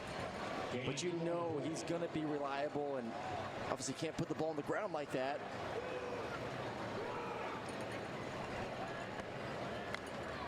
Inside of 5 in this third quarter, Rodgers feels the pressure, gets rid of it, and on top of that maroon and white M, incomplete. Trying to connect with Jaden Walley over the middle. Bringing some heat there for Bowling Green, and going back to last week, we'll talk about the struggles for Mississippi State a little bit. That's what they struggled with against LSU. I thought LSU did a great job of mixing out 4 down, 3 down, bringing pressure, dropping back in coverage, really not allowing Will Rogers to get comfortable. Because usually when you see this offense go against defenses in the SEC, you see a lot of drop 8. Just keep everything in front of you. And LSU's game plan was, now we're going to bring the pressure, we're going to bring the heat and mix things up, and really got to the quarterback. 3rd down and 8 for Rodgers here. He will uncork. Incomplete. Right through the hands of Ra Thomas, who had a step and probably a touchdown if he could have squeezed it. Oh, I was about to jump up here in the booth. I was ready to go. I've been waiting for Ra to have that big explosive play this game, and Will Rogers stays in there spinning it. Heck of a throw. Beautifully thrown football on that post route. Continues to lead his receiver across the field exactly where you want to put it, in his hands. And that's what Ra's going to be thinking about later tonight. We're looking for mayhem moments. That could have been the one. That could have been the one right there. 4th down and 8. To kick it away, that is the punter, Archer Trafford. Returned by Jalen Embry just inside the 30 of Bowling Green. Little tease there from my partner. A potential mayhem moment goes by the wayside. Mississippi State still leads 38-7. Time for the AT&T 5G studio update. Now the Auburn Tigers, TJ Finley not available. Robbie Ashford on this end around blocking will end up getting injured. So Holden Garnier is going to be the 4th-string quarterback for Brian Harson's squad to play.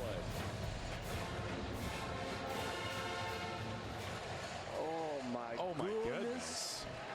Auburn fans going to be saying wee with Holden Garnier coming in. Wee. They're going to be saying Harson something else after the game maybe. 1st down for Bowling Green on a new drive, and Camden Orth will let it fly up the left seam. Lots of contact trying to find Tyrone Broden, his 6'7" wide receiver, Corey Ellington on the coverage. Yeah, great coverage down the field, and obviously trying to get a penalty on that one. But going back to the action for it real quick, as we look at the replay, I think good job on the back end. Ooh. Yeah. Had gotten in the way. I hate that penalty. I mean, you can essentially underthrow any ball out there. Sure. And it's going to turn into a penalty. I think it's silly sometimes. So good job keeping it in there. But Auburn, man, you lose Calzada for the year. TJ's banged up. Now Robbie's, we'll see if he comes back in this game or not, but Harson's on that hot seat. On 2nd down and 10, Orth fires. It's a dart over the middle. It's caught for a 1st down. Bowling Green. Griffin Little, the tight end, one of many they use, gains 15. It's a great play concept. You're going to have an option route that gets the eyes of the linebacker with a dig route over top, and all you're doing is, does the linebacker come up for the option? I'm going to rip that dig right off his ear. If he backs up, I'll dart that option right now, and great job stepping up in the pocket, throwing a laser for the 1st down. By the way, Aaron, just to wrap up the Robbie Ashford point, did you ever try to block, ever? No. Right, because why? He could get hurt. Once again, run interference. Just get in the way and get out of the way. Little Olay action. Yes. Under 4 here in the third quarter. Bowling Green keeps it on the ground with Teron Keith, the running back, who they split out wide. And Keith gets up after a short gain, maybe no gain, with a flag on the field.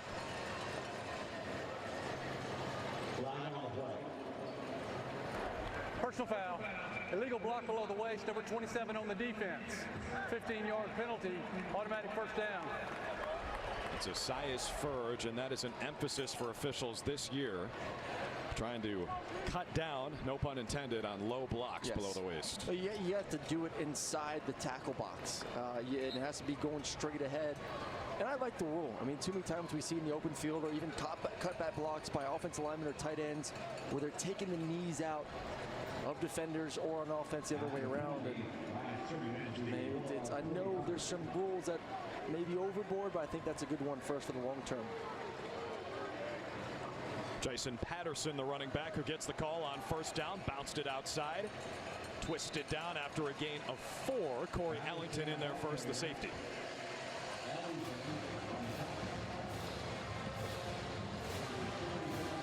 That Auburn, Missouri game, that's one to keep an eye on. I mean, if they don't win that one, Harsin might be out the door tomorrow. I think both coaches are in trouble, honestly. Yeah. When you look at what Eli Drinkwitz is doing right now at Missouri, I think, they're tough schedule for both those teams. The SEC right now is, it's daunting, man. It's scary. Each and every week is going to be a challenge, and those two teams are kind of at the bottom of the West and East, and both those coaches, in their third and second year. Crazy that this league, you're already in your hot seat.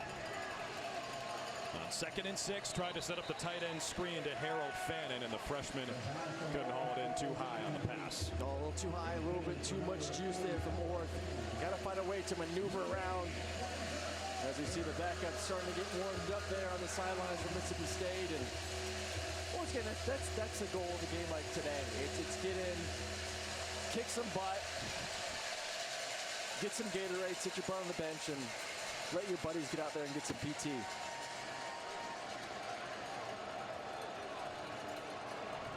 We did see Will Rogers grab his helmet, so maybe he has one more drive in him. Starting quarterback. Oh, put him on the bench. Get him some ice cream. Give him some ice cream. It's good. 3rd and 6. Bowling Green has floundered on 3rd down today, but not when Cameron Orth can escape the pocket and pick up the first down. Jet Johnson finally brought him down, but Bowling Green keeps the drive alive. Yeah, the issue may be, because he's shown some good running ability right now, is they may not have as much of that zone read playbook inside with Matt McDonald, who usually is their starting quarterback for Bowling Green, but every time he seems to pull it down and run, he's been getting positive yards with his legs, extending the play, getting first downs. Sideline warning against Mississippi State. They're first. All right, now this is interesting. Zach Arnett, the defensive coordinator, Please reset the game clock to 2 minutes, 3 seconds. 2-0-3. He has a get-back coach. Thank you. So keep an eye on Zach Arnett. He's an intense dude.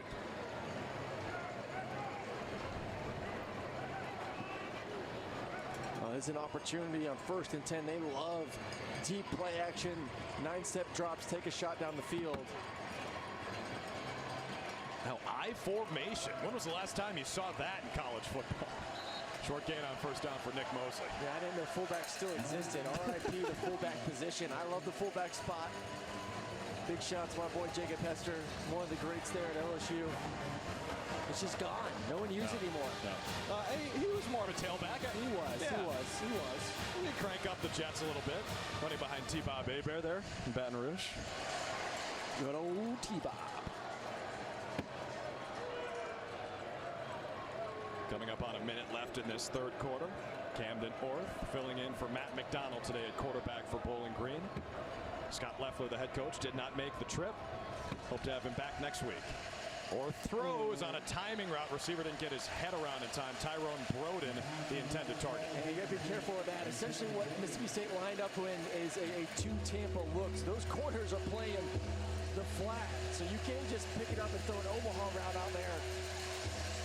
and expect your guy not to get blown up if he wasn't able to complete the football. So, you know, where we are in this game at 38-7. I mean, you know, this is. Yeah, I would assume 4-down territory if you're able to get some positive yards here. So be on the lookout, and if I'm Orth at quarterback, if it's not there, let's pull it down and run. You're going to get that all-out pressure look right now. We'll see once again if they check to some sort of slide protection to give him the time he needs in the pocket. Play clock at 2. They get the snap off. Here comes the heat. That pass is complete to Harold Fannin, and the freshman tight end has space inside the 10. How about threading the needle? Camden Orth put that in a tight window for a gain of 27. Once again, they saw the pressure coming. You're going to see the offensive line check to full slide. Everyone slide left. Running backs there, all the time in the world to throw that inside Omaha route, and threads the needle there. Missed opportunity there for Mississippi State, going for the home run, trying to make the interception. Preston trying to get his second one. Heck of a throw, but once again, they're seeing the blitz. They're checking to the full slide to give their quarterback time.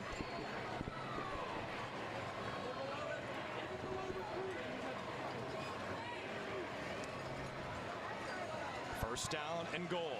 Keep it on the ground with Jason Patterson near the 5-yard line. And that should do it for the third quarter. Mississippi State leads by 31. In a game with 45 points through 3. Bowling Green is knocking on the door again. They'll have second and goal from the 5 to start the fourth, but it's been all dogs today. 38-7 State.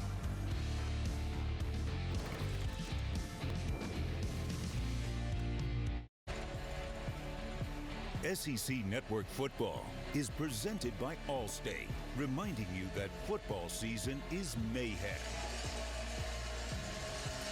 The Kid Zone here in Starkville outside Davis Wade Stadium. The young Sparkies having a great time on a beautiful Saturday here in the SIP. Second down and goal for Bowling Green at the Mississippi State 5. This is the 10th play of the drive for Camden Orth. Backup quarterback filling in for Matt McDonald. Connects with a freshman tight end, Harold Fannin, who gets into the end zone for a Falcons touchdown. Another sprint out pass, easy throw. Fannin had the 1-yard jet sweep for a touchdown last week. Does a great job getting vertical, cutting his route off. Can't catch, ball's a little bit off. Goes up there and snags it and then gets north for the touchdown. Heck of a drive once again for Bowling Green. That's 10 plays, 72 yards, 4 minutes and 40 seconds, capped off by Harold Fannin's second career touchdown. Mason Lawler out for the extra point, and that is true. Harold Fannin, a guy who the coaches say is next in line. They're playing without Christian Sims today. The first team All-MAC tight end last year, is 5th in the nation in catches among tight ends this year. So no Sims. Fannin's been the guy, and he's taken advantage. No, he definitely has. 2 touchdowns in 2 games right now. Made some plays in this game.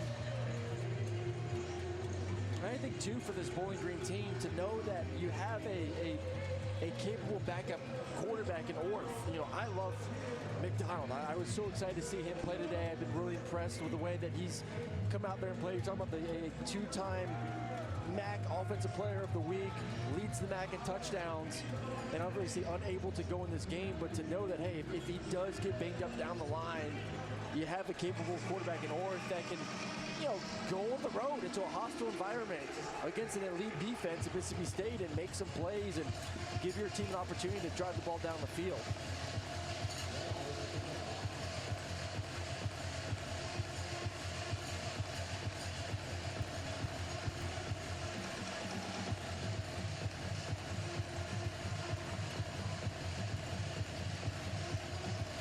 Lawler kicks it away, with Mississippi State now leading by 24. And Tulu Griffin into the end zone to receive it. And Griffin is very dangerous out near the 30-yard line. That seemed like an iffy decision to go back and return the kick from the end zone, but Griffin is a dynamic returner, one of the best in the country, and sets up Mississippi State with good field position. And we get to see that air raid offense again from head coach Mike Leach, the Pirate in year 3 in Starkville. Here's a guy who has won 11 games in a season at Texas Tech. He spent a decade there. Very successful in his time in Lubbock, then up to the Palouse in Washington State, where his quarterbacks basically led the country in passing every year. And he's been here in Starkville now for 3 seasons. You know, a lot of folks around here saying, last week at LSU, you know, did that prove that the system isn't going to work in this league because they lost a lot of steam in the 4th quarter? Where do you stand on that? No chance. I think this offense is going to continue to excel. You know what the funny thing is when people say, oh, this offense won't work in the SEC? I think most of the offenses now in this league resemble more of what they're doing offensively. Spread you out, 10 personnel, 1 back, 4 receivers. I think we see more of that than the traditional pro-style offenses. And obviously there's different ways in which the air raid attacks you and options from the receivers. But when I talk about just personnel and spreading you out, you see more and more of that all over. So yes, I think this system will continue to excel, especially when you see the quarterback you have. I mean, yes, you need a quarterback and receivers that have worked together, that understand how to change and a route concept based on cover 2, 3, man, all that good stuff. They have that this year. So it was 1 game. That's it. And like I said at the beginning of this broadcast, I'm still very high on Mississippi State this year. Rodgers complete to Rufus Harvey across midfield into Bowling Green territory with another first down, Bulldogs. I'm with you, partner. I think, you know, the SEC looked a lot different 10 years ago in terms of the schemes they run. Just look at Alabama, right? I mean, they used to be pound and ground and play good defense and win with Eddie Lacy and Derrick Henry and company. Now they're wide receivers and quarterbacks win Heisman trophies. We covered a team last week in Tennessee. You know, same thing. They want to spread you out. RPOs, zone read, quick screens to the outside. And speaking of screen, they set it up to Turu Griffin, and look out, he's got tons of speed inside the 35 of Bowling Green. Another first down. Well, I think the biggest thing that will be concerning for this offense this year is just the protection on the outside, the protection at the tackles. I think if there is a weakness on this team, both tackles have to get better.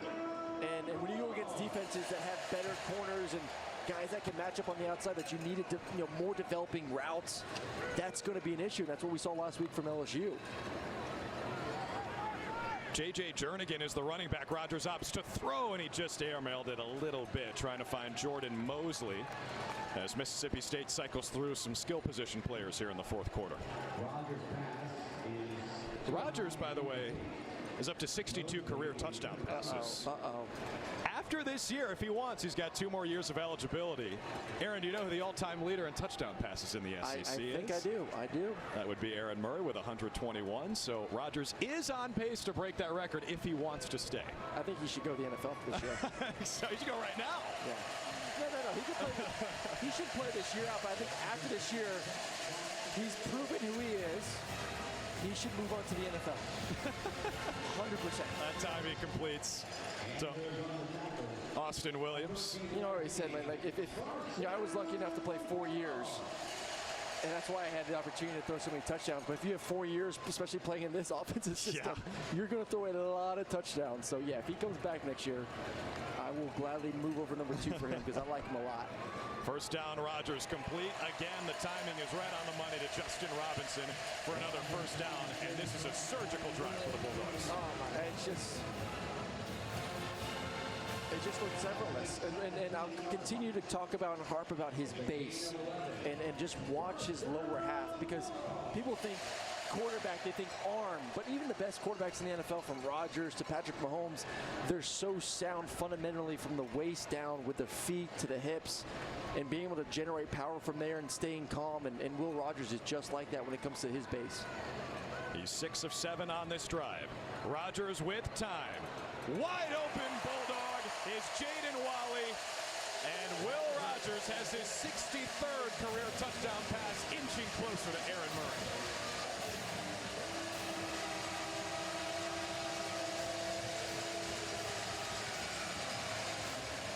And love the play design in the red zone. just a bunch of crossing routes. Everyone's crossing from left to right and 3 crossing routes from right to left.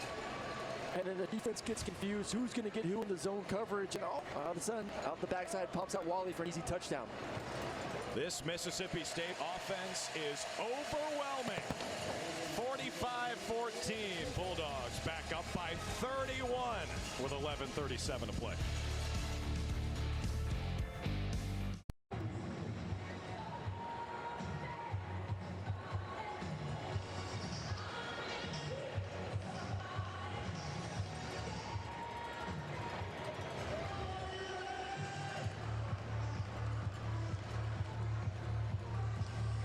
Welcome back to Davis Wade Stadium in Starkville.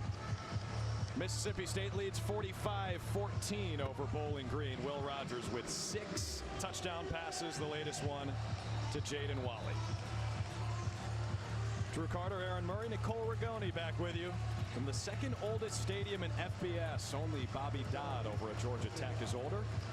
That one built in 1913. This one 1 year later in 1914. Still a pristine place to watch a college football game. Some fans still around, ringing those cowbells. Temperatures up in the high 80s. It is a beautiful Saturday morning into afternoon. Let's go into the studio.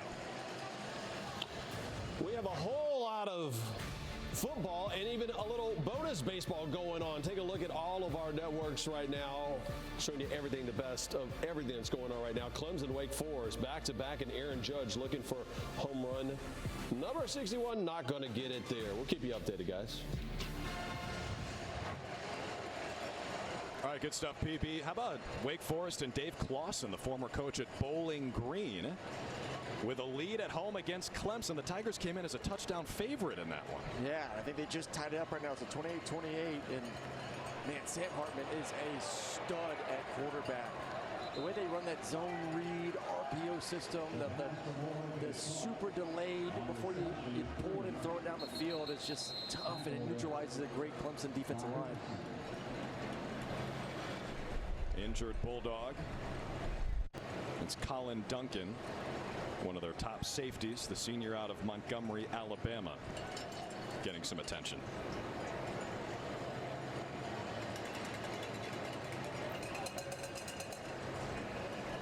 And aside from 2 drives, this Mississippi State defense has been locked in. No, and they got hurt a little bit last week, and I mean, they played great for the majority of the game versus LSU, and really shut them down. And then there in the fourth quarter, Jaden was able to get some big runs and move the ball down the field, and obviously able to pull away late with a late touchdown run for one of their running backs there. But man, they are solid at all 3 levels, and good to see him getting up.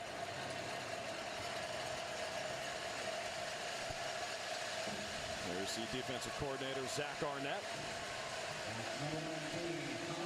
High energy guy in his mid-30s. He's got a unique 3-3-5 look on defense. They throw a ton of looks at you, simulated pressure. This is a hard offense or hard defense to play against. Yeah, it's a lot to prepare for, because like you said, you have to prepare for 3 down. They will have plenty of opportunities where they put 4 defensive linemen down. I love what they do with Tyrus Wheat, moving him over on the defensive formations.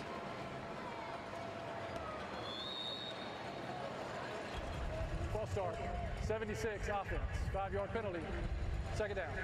And sometimes it leads to confusion pre-snap for the other guys. Well, especially when you move Wheat around. I think I said it earlier in the broadcast, but everyone has a different word for his position. I call him the spinner. And you always have to locate where exactly he is, because the majority of the time he is a rusher, whether he's hand in the dirt or if he's at the linebacking spot that he is right now. A lot of times that he's still going to be coming after the quarterback, so you want to declare him as you see him sneaking up there to possibly bring some pressure right now on the quarterback. Camden North still in there. They give it to Jalen Jennings, new running back in the game for Bowling Green. Jet Johnson tackles him to bring up 3rd down and 5. Yeah, so as an offense, you get to the line of scrimmage, you say, okay, hey, 3 down. Hey, 2's the spinner. You essentially make him a down lineman, and then from there you have to declare a Mike linebacker. So there's just a lot of pointing, figuring out communication going on from an offensive standpoint. That's why we've seen in this game a lot of, get rid of that nonsense. Let's just slide protection so we don't have to worry about it. Bowling Green started 0 for 6 on third down. They're 3 for 4 since. Coming up on 10 minutes left in the fourth quarter. Teron Keith is back in there at running back. Or throws incomplete. He was looking for Levi Gazarick, the tight end, on the out route, and it brings up fourth down and 5. Yeah, just been a little bit high on those out routes today. And quick throws, just as a tight end or fullback bodies, what your ties, put it on the big guy. Don't make those guys reach up to try and make a play on the football. But a great job Mississippi State getting off the field there on third down. Brings out Sammy Sir for his 7th punt of the game.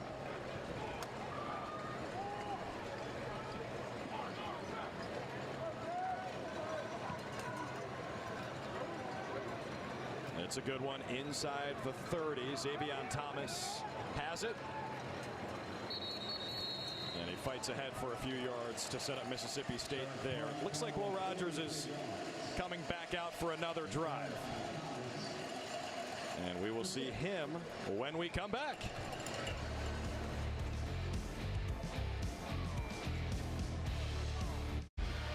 Let's check out today's Mayhem moment brought to you by Allstate.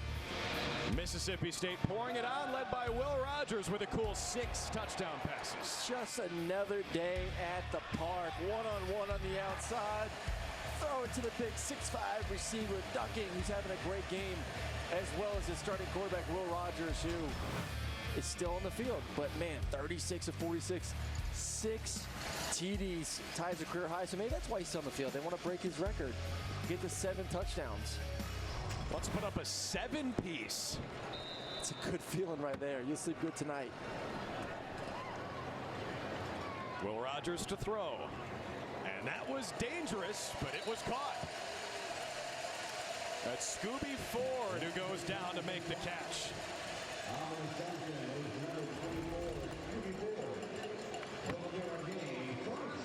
Great job right there. I actually love the location of that football, being able to allow the receiver Scooby to protect himself with that safety coming downhill. Bulldogs looking to add some insurance after the Allstate Mayhem moment here. Up by 31 over the Falcons. Simeon Price, the running back, gets the call on first down and has a short gain. So Mississippi State will be home next week for Texas A&M. The Aggies get Arkansas at Jerry World this week. Oh, so man, that's a good game tonight. I am excited to see that one. I think both those teams are, it's like weakness on weakness. Arkansas can't cover and A&M can't throw. So which weakness is going to be better tonight is going to be the one that wins the football game. So it's going to be a heck of a game there in Jerry World. And Mississippi State gets the chance to kind of enjoy this victory tonight, get back, watch that game tonight, and start taking some notes. But, man, that is a heck of a schedule going forward. But I said earlier, man, the SEC West ain't no joke. We've got 4 ranked games in a row, then Auburn and Alabama after that, as Rogers is incomplete. He's over 400 yards today, by the way, trying to find Scooby Ford that time. Sets up fourth down and 3. This will be good watching for Mississippi State tonight at Jerry World, because you get to see your next 2 opponents. Yeah, start taking those notes, and hopefully those 2 teams beat each other up, so Mississippi State feels pretty good and healthy heading into that game next week. But you kind of know, man, this is the mini NFL, for goodness sakes. Like, you're going to have to compete and show up and bring your heart out every single Saturday. Fourth down and 3. They're going for it, and J.J. Jernigan, the running back, moves the sticks for the Bulldogs. Now 2 for 3 on fourth down today. And that's it for Will Rogers. Sawyer Robertson comes in. Let him break his record. If you're going to put him in there, let him break his dang record. What are we doing, Coach? Come on, Coach Leach. It's like teasing the quarterback. Oh, we're going to put you out there. You're going to go break your record. Man, not so fast. Not so fast, Got to keep him humble, I guess. I don't know. So here comes Sawyer Robertson, the redshirt freshman from Lubbock, and his first snap ends in a sack. Cassius Howell came in there and said, "Welcome to the game." Yeah, or maybe he knew that his quarterback was going to get sacked. Leach is just that smart. He's just playing 4D chess out there, man. He just knows that my quarterback is going to get sacked. Let me get him out of there. Robertson, I'm sorry, but you're going to be sacrificed on this next play. Four-star recruit out of Coronado High School in Lubbock. He's appeared now 3 times this year against Memphis, Arizona, and Bowling Green. And Robertson, with time this time, completes it to Jernigan, the running back, swinging out of the backfield, who is cut down after a short gain by Chris Bacon. There's Will Rogers. He's got the helmet off, and what a day at the office for him. 38 completions on 49 attempts. How about this, partner? In 3 games this year and 4 appearances, he's completed at least 38 passes. Oh, my goodness. And he's efficient. He knows this offense. And once again, it's not just dinks and dunks. He pushes the ball vertically down the field. We saw it all afternoon. Robertson tried to shovel it away to Jernigan. And that'll set up 4th down and 17. Bowling Green making sure it wasn't a fumble. Should be an incomplete pass, and it is. So on 4th down and 17, the punt unit will come out for the Bulldogs.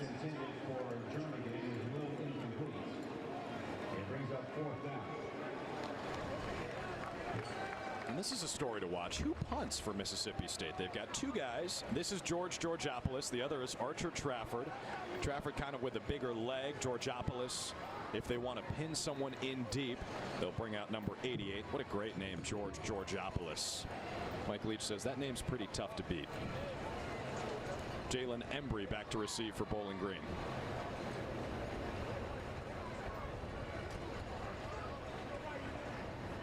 And with 6:30 to play in regulation, Georgopoulos sends it end over end inside the 5, but it hops into the maroon paint in the end zone.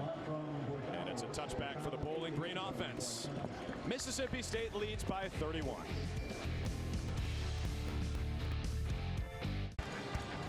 Let's take a look at today's Capital One rewarding performance.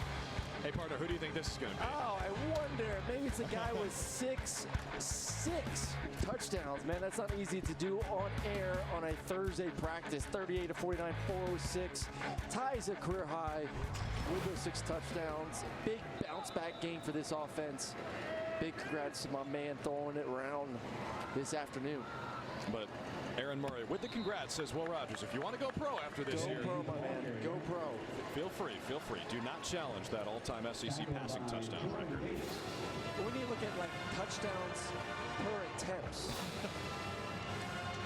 You know, Bobo, yeah, we throw the ball 25 times a game, not 50 times a game. But no, I'm not kidding. Good. Everything is meant to be broken, and he's a heck of a quarterback. I've been a fan of him since day one when he took over a couple of years ago, and you just saw the maturity at such a young age of understanding, you know, when and when not to take shots down the field, when to essentially run this offense, to be the point guard there at the quarterback spot, and he has to be one of the better ones that Coach Leach has had in this system. It's been really fun to watch him continue to develop. 5:30 to play. Jalen Jennings gets the call for Bowling Green, and they'll move the sticks for the Falcons. And I thought something Coach Leach said when we talked to him this week was interesting about how Will Rogers is different this year. He thinks his leadership has taken the next step. But he also said, you know, you got to be a pretty good leader to take over the job as a freshman in the first place. He's the first true freshman quarterback to start for that guy in 2 decades as a head coach. And he said, you know, he had the stones to come into the locker room and take over right away. Yeah, which is not easy to do. It's not just a matter of, you're not taking over an offense, once again, that throws the ball 20 times a game. You're taking over an offense where you are the guy that has to perform every single afternoon or night in the toughest conference in the league, on the tougher side, division in the West, and throw the ball 50 times a game, and he took it and didn't blink. First down for Bowling Green. It's Jennings again. Gets the handoff from Camden Orth. Deshaun Page in there on the stop for Mississippi State. But in all seriousness, like, do you think Will Rogers is a potential NFL quarterback? Oh, 100%. I do. I think he gets labeled as like a dink and dunk quarterback, but he really isn't.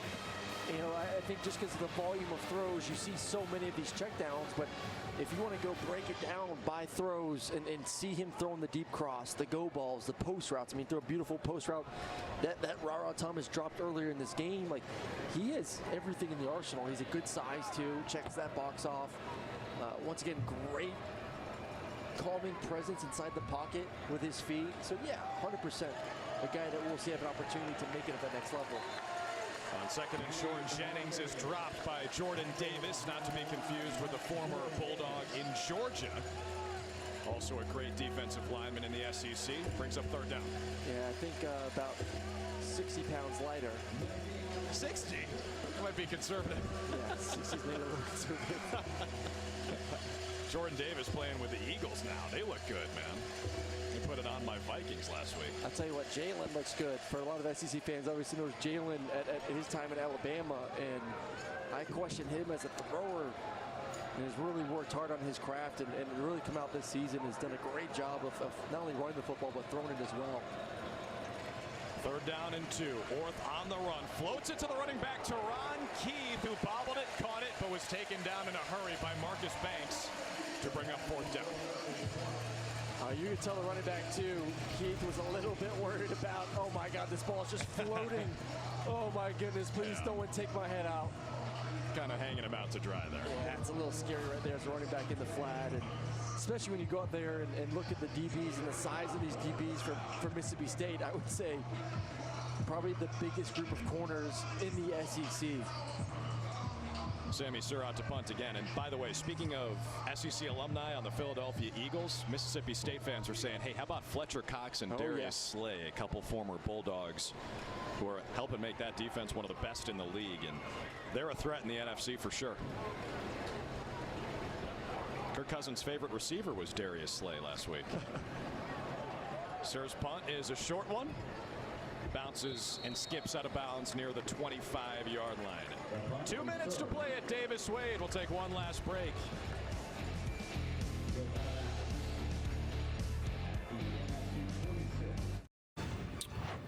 Coming to a close of the end of the noon games. Georgia finally pulling away from Kent State. And, of course, remember, getting ready for Ole Miss taking on Tulsa. For those who don't know, Tulsa has the #1 passing attack in the country. And, of course, Ole Miss defense looking a whole heck of a lot better than it has over the last couple of years. That game just right after ours here in about an hour. All right, good stuff, PP. Can't wait for that one. Tulsa and Ole Miss. That could be a shootout potential. No doubt. Mississippi State, speaking of putting some points up, 45-14 over Bowling Green here at Davis Wade Stadium. Sawyer Robertson is in there at quarterback after Will Rogers' day is over. 6 touchdown passes to tie a career high for the Mississippi State quarterback. Drew Carter, Aaron Murray, Nicole Rigoni back with you on a beautiful Saturday for football here in Starkville. And our entire SEC Network crew has been phenomenal as Mississippi State keeps it on the ground here with Simeon Price. And want to send our best to Tony Heberlin, our tech manager. Want to make sure Tony's doing okay. I know he's watching the game right now. Tony, we're thinking of you. Hope you're doing all right. Get better soon.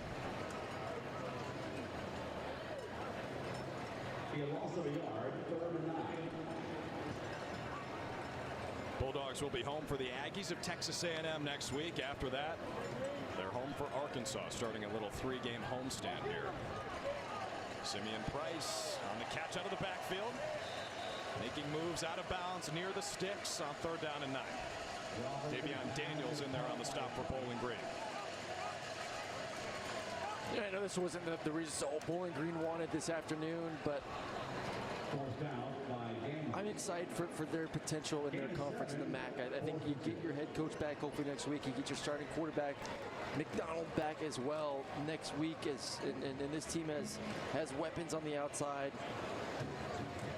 Just Mississippi State, man, it was fun to watch this team in person and really answered any questions we had after last week's game for LSU about how good can they really be. And obviously, I think the next few weeks are going to be really telling as they get into the meat of their SEC schedule with some big-time ranked opponents, and I think they'll be able to handle themselves just fine. Georgopoulos out to punt. Fielded by Jalen Embry. Made a Bulldog miss, and he's brought down inside his own 20-yard line.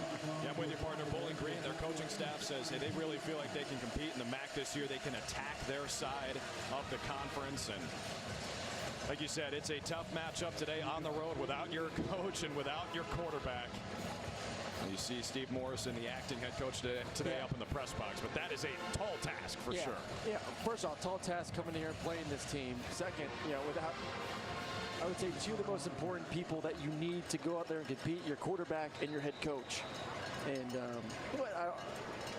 listen, I don't think they're going to be holding their heads too low after this game with kind of understanding what Mississippi State is. But I think there are some positives, though, for them. And obviously for Mississippi State, a lot of positives, especially on the offensive side of the football. That's Jalen Jennings, brought down by Jordan Davis. Yeah, nice bounce back here for Mississippi State. Coach Leach has preached consistency. I think he said that word or a variation of it about 7 times at his press conference following the LSU loss last week. In his opening statement alone, I know he's not a big opening statement guy, but someone asked for his thoughts on the game, and he talked about consistency a lot. And that's what they didn't have last week. They have it today, and they'll try to build on this next week against Texas A&M. But on this Saturday afternoon in Starkville, it's all Bulldogs. 45-14 over Bowling Green.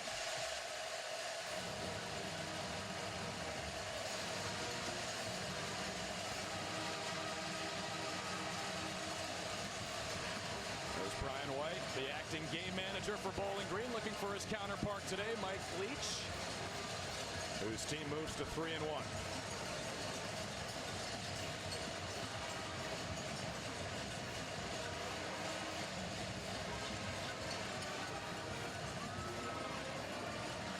And now, Bulldogs fans, you can sit back at home and watch the Jerry Bowl, A&M versus Arkansas, and see your next 2 opponents.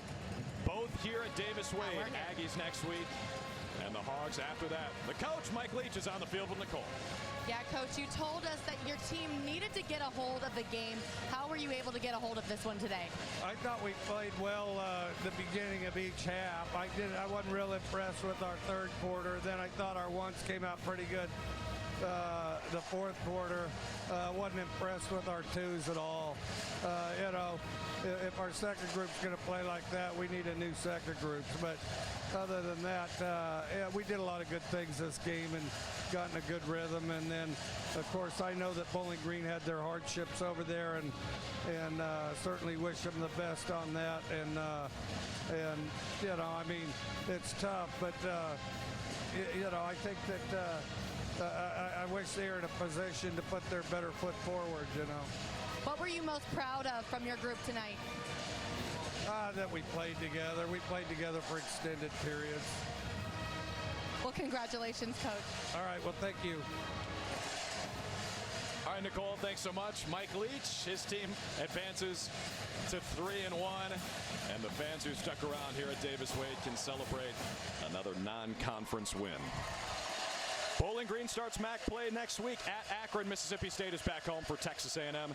That'll do it for us from Mississippi State. For Aaron Murray and Nicole Rigoni, our entire crew led by Steve Melton and Dave Burchett, I'm Drew Carter saying so long from Starkville, where Mississippi State wins by 31. Coming up next, SEC Now with Peter Burns and crew in the studio. Take it away, fellas.